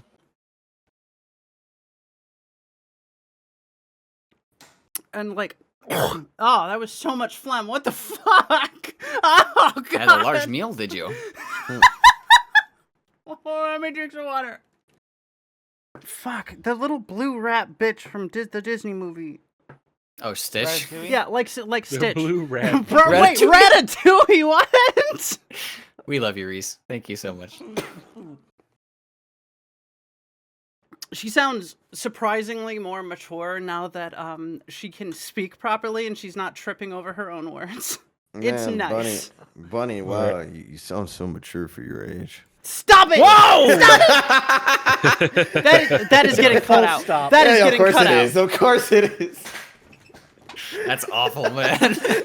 That's some Discord kitten shit. Oh. All right.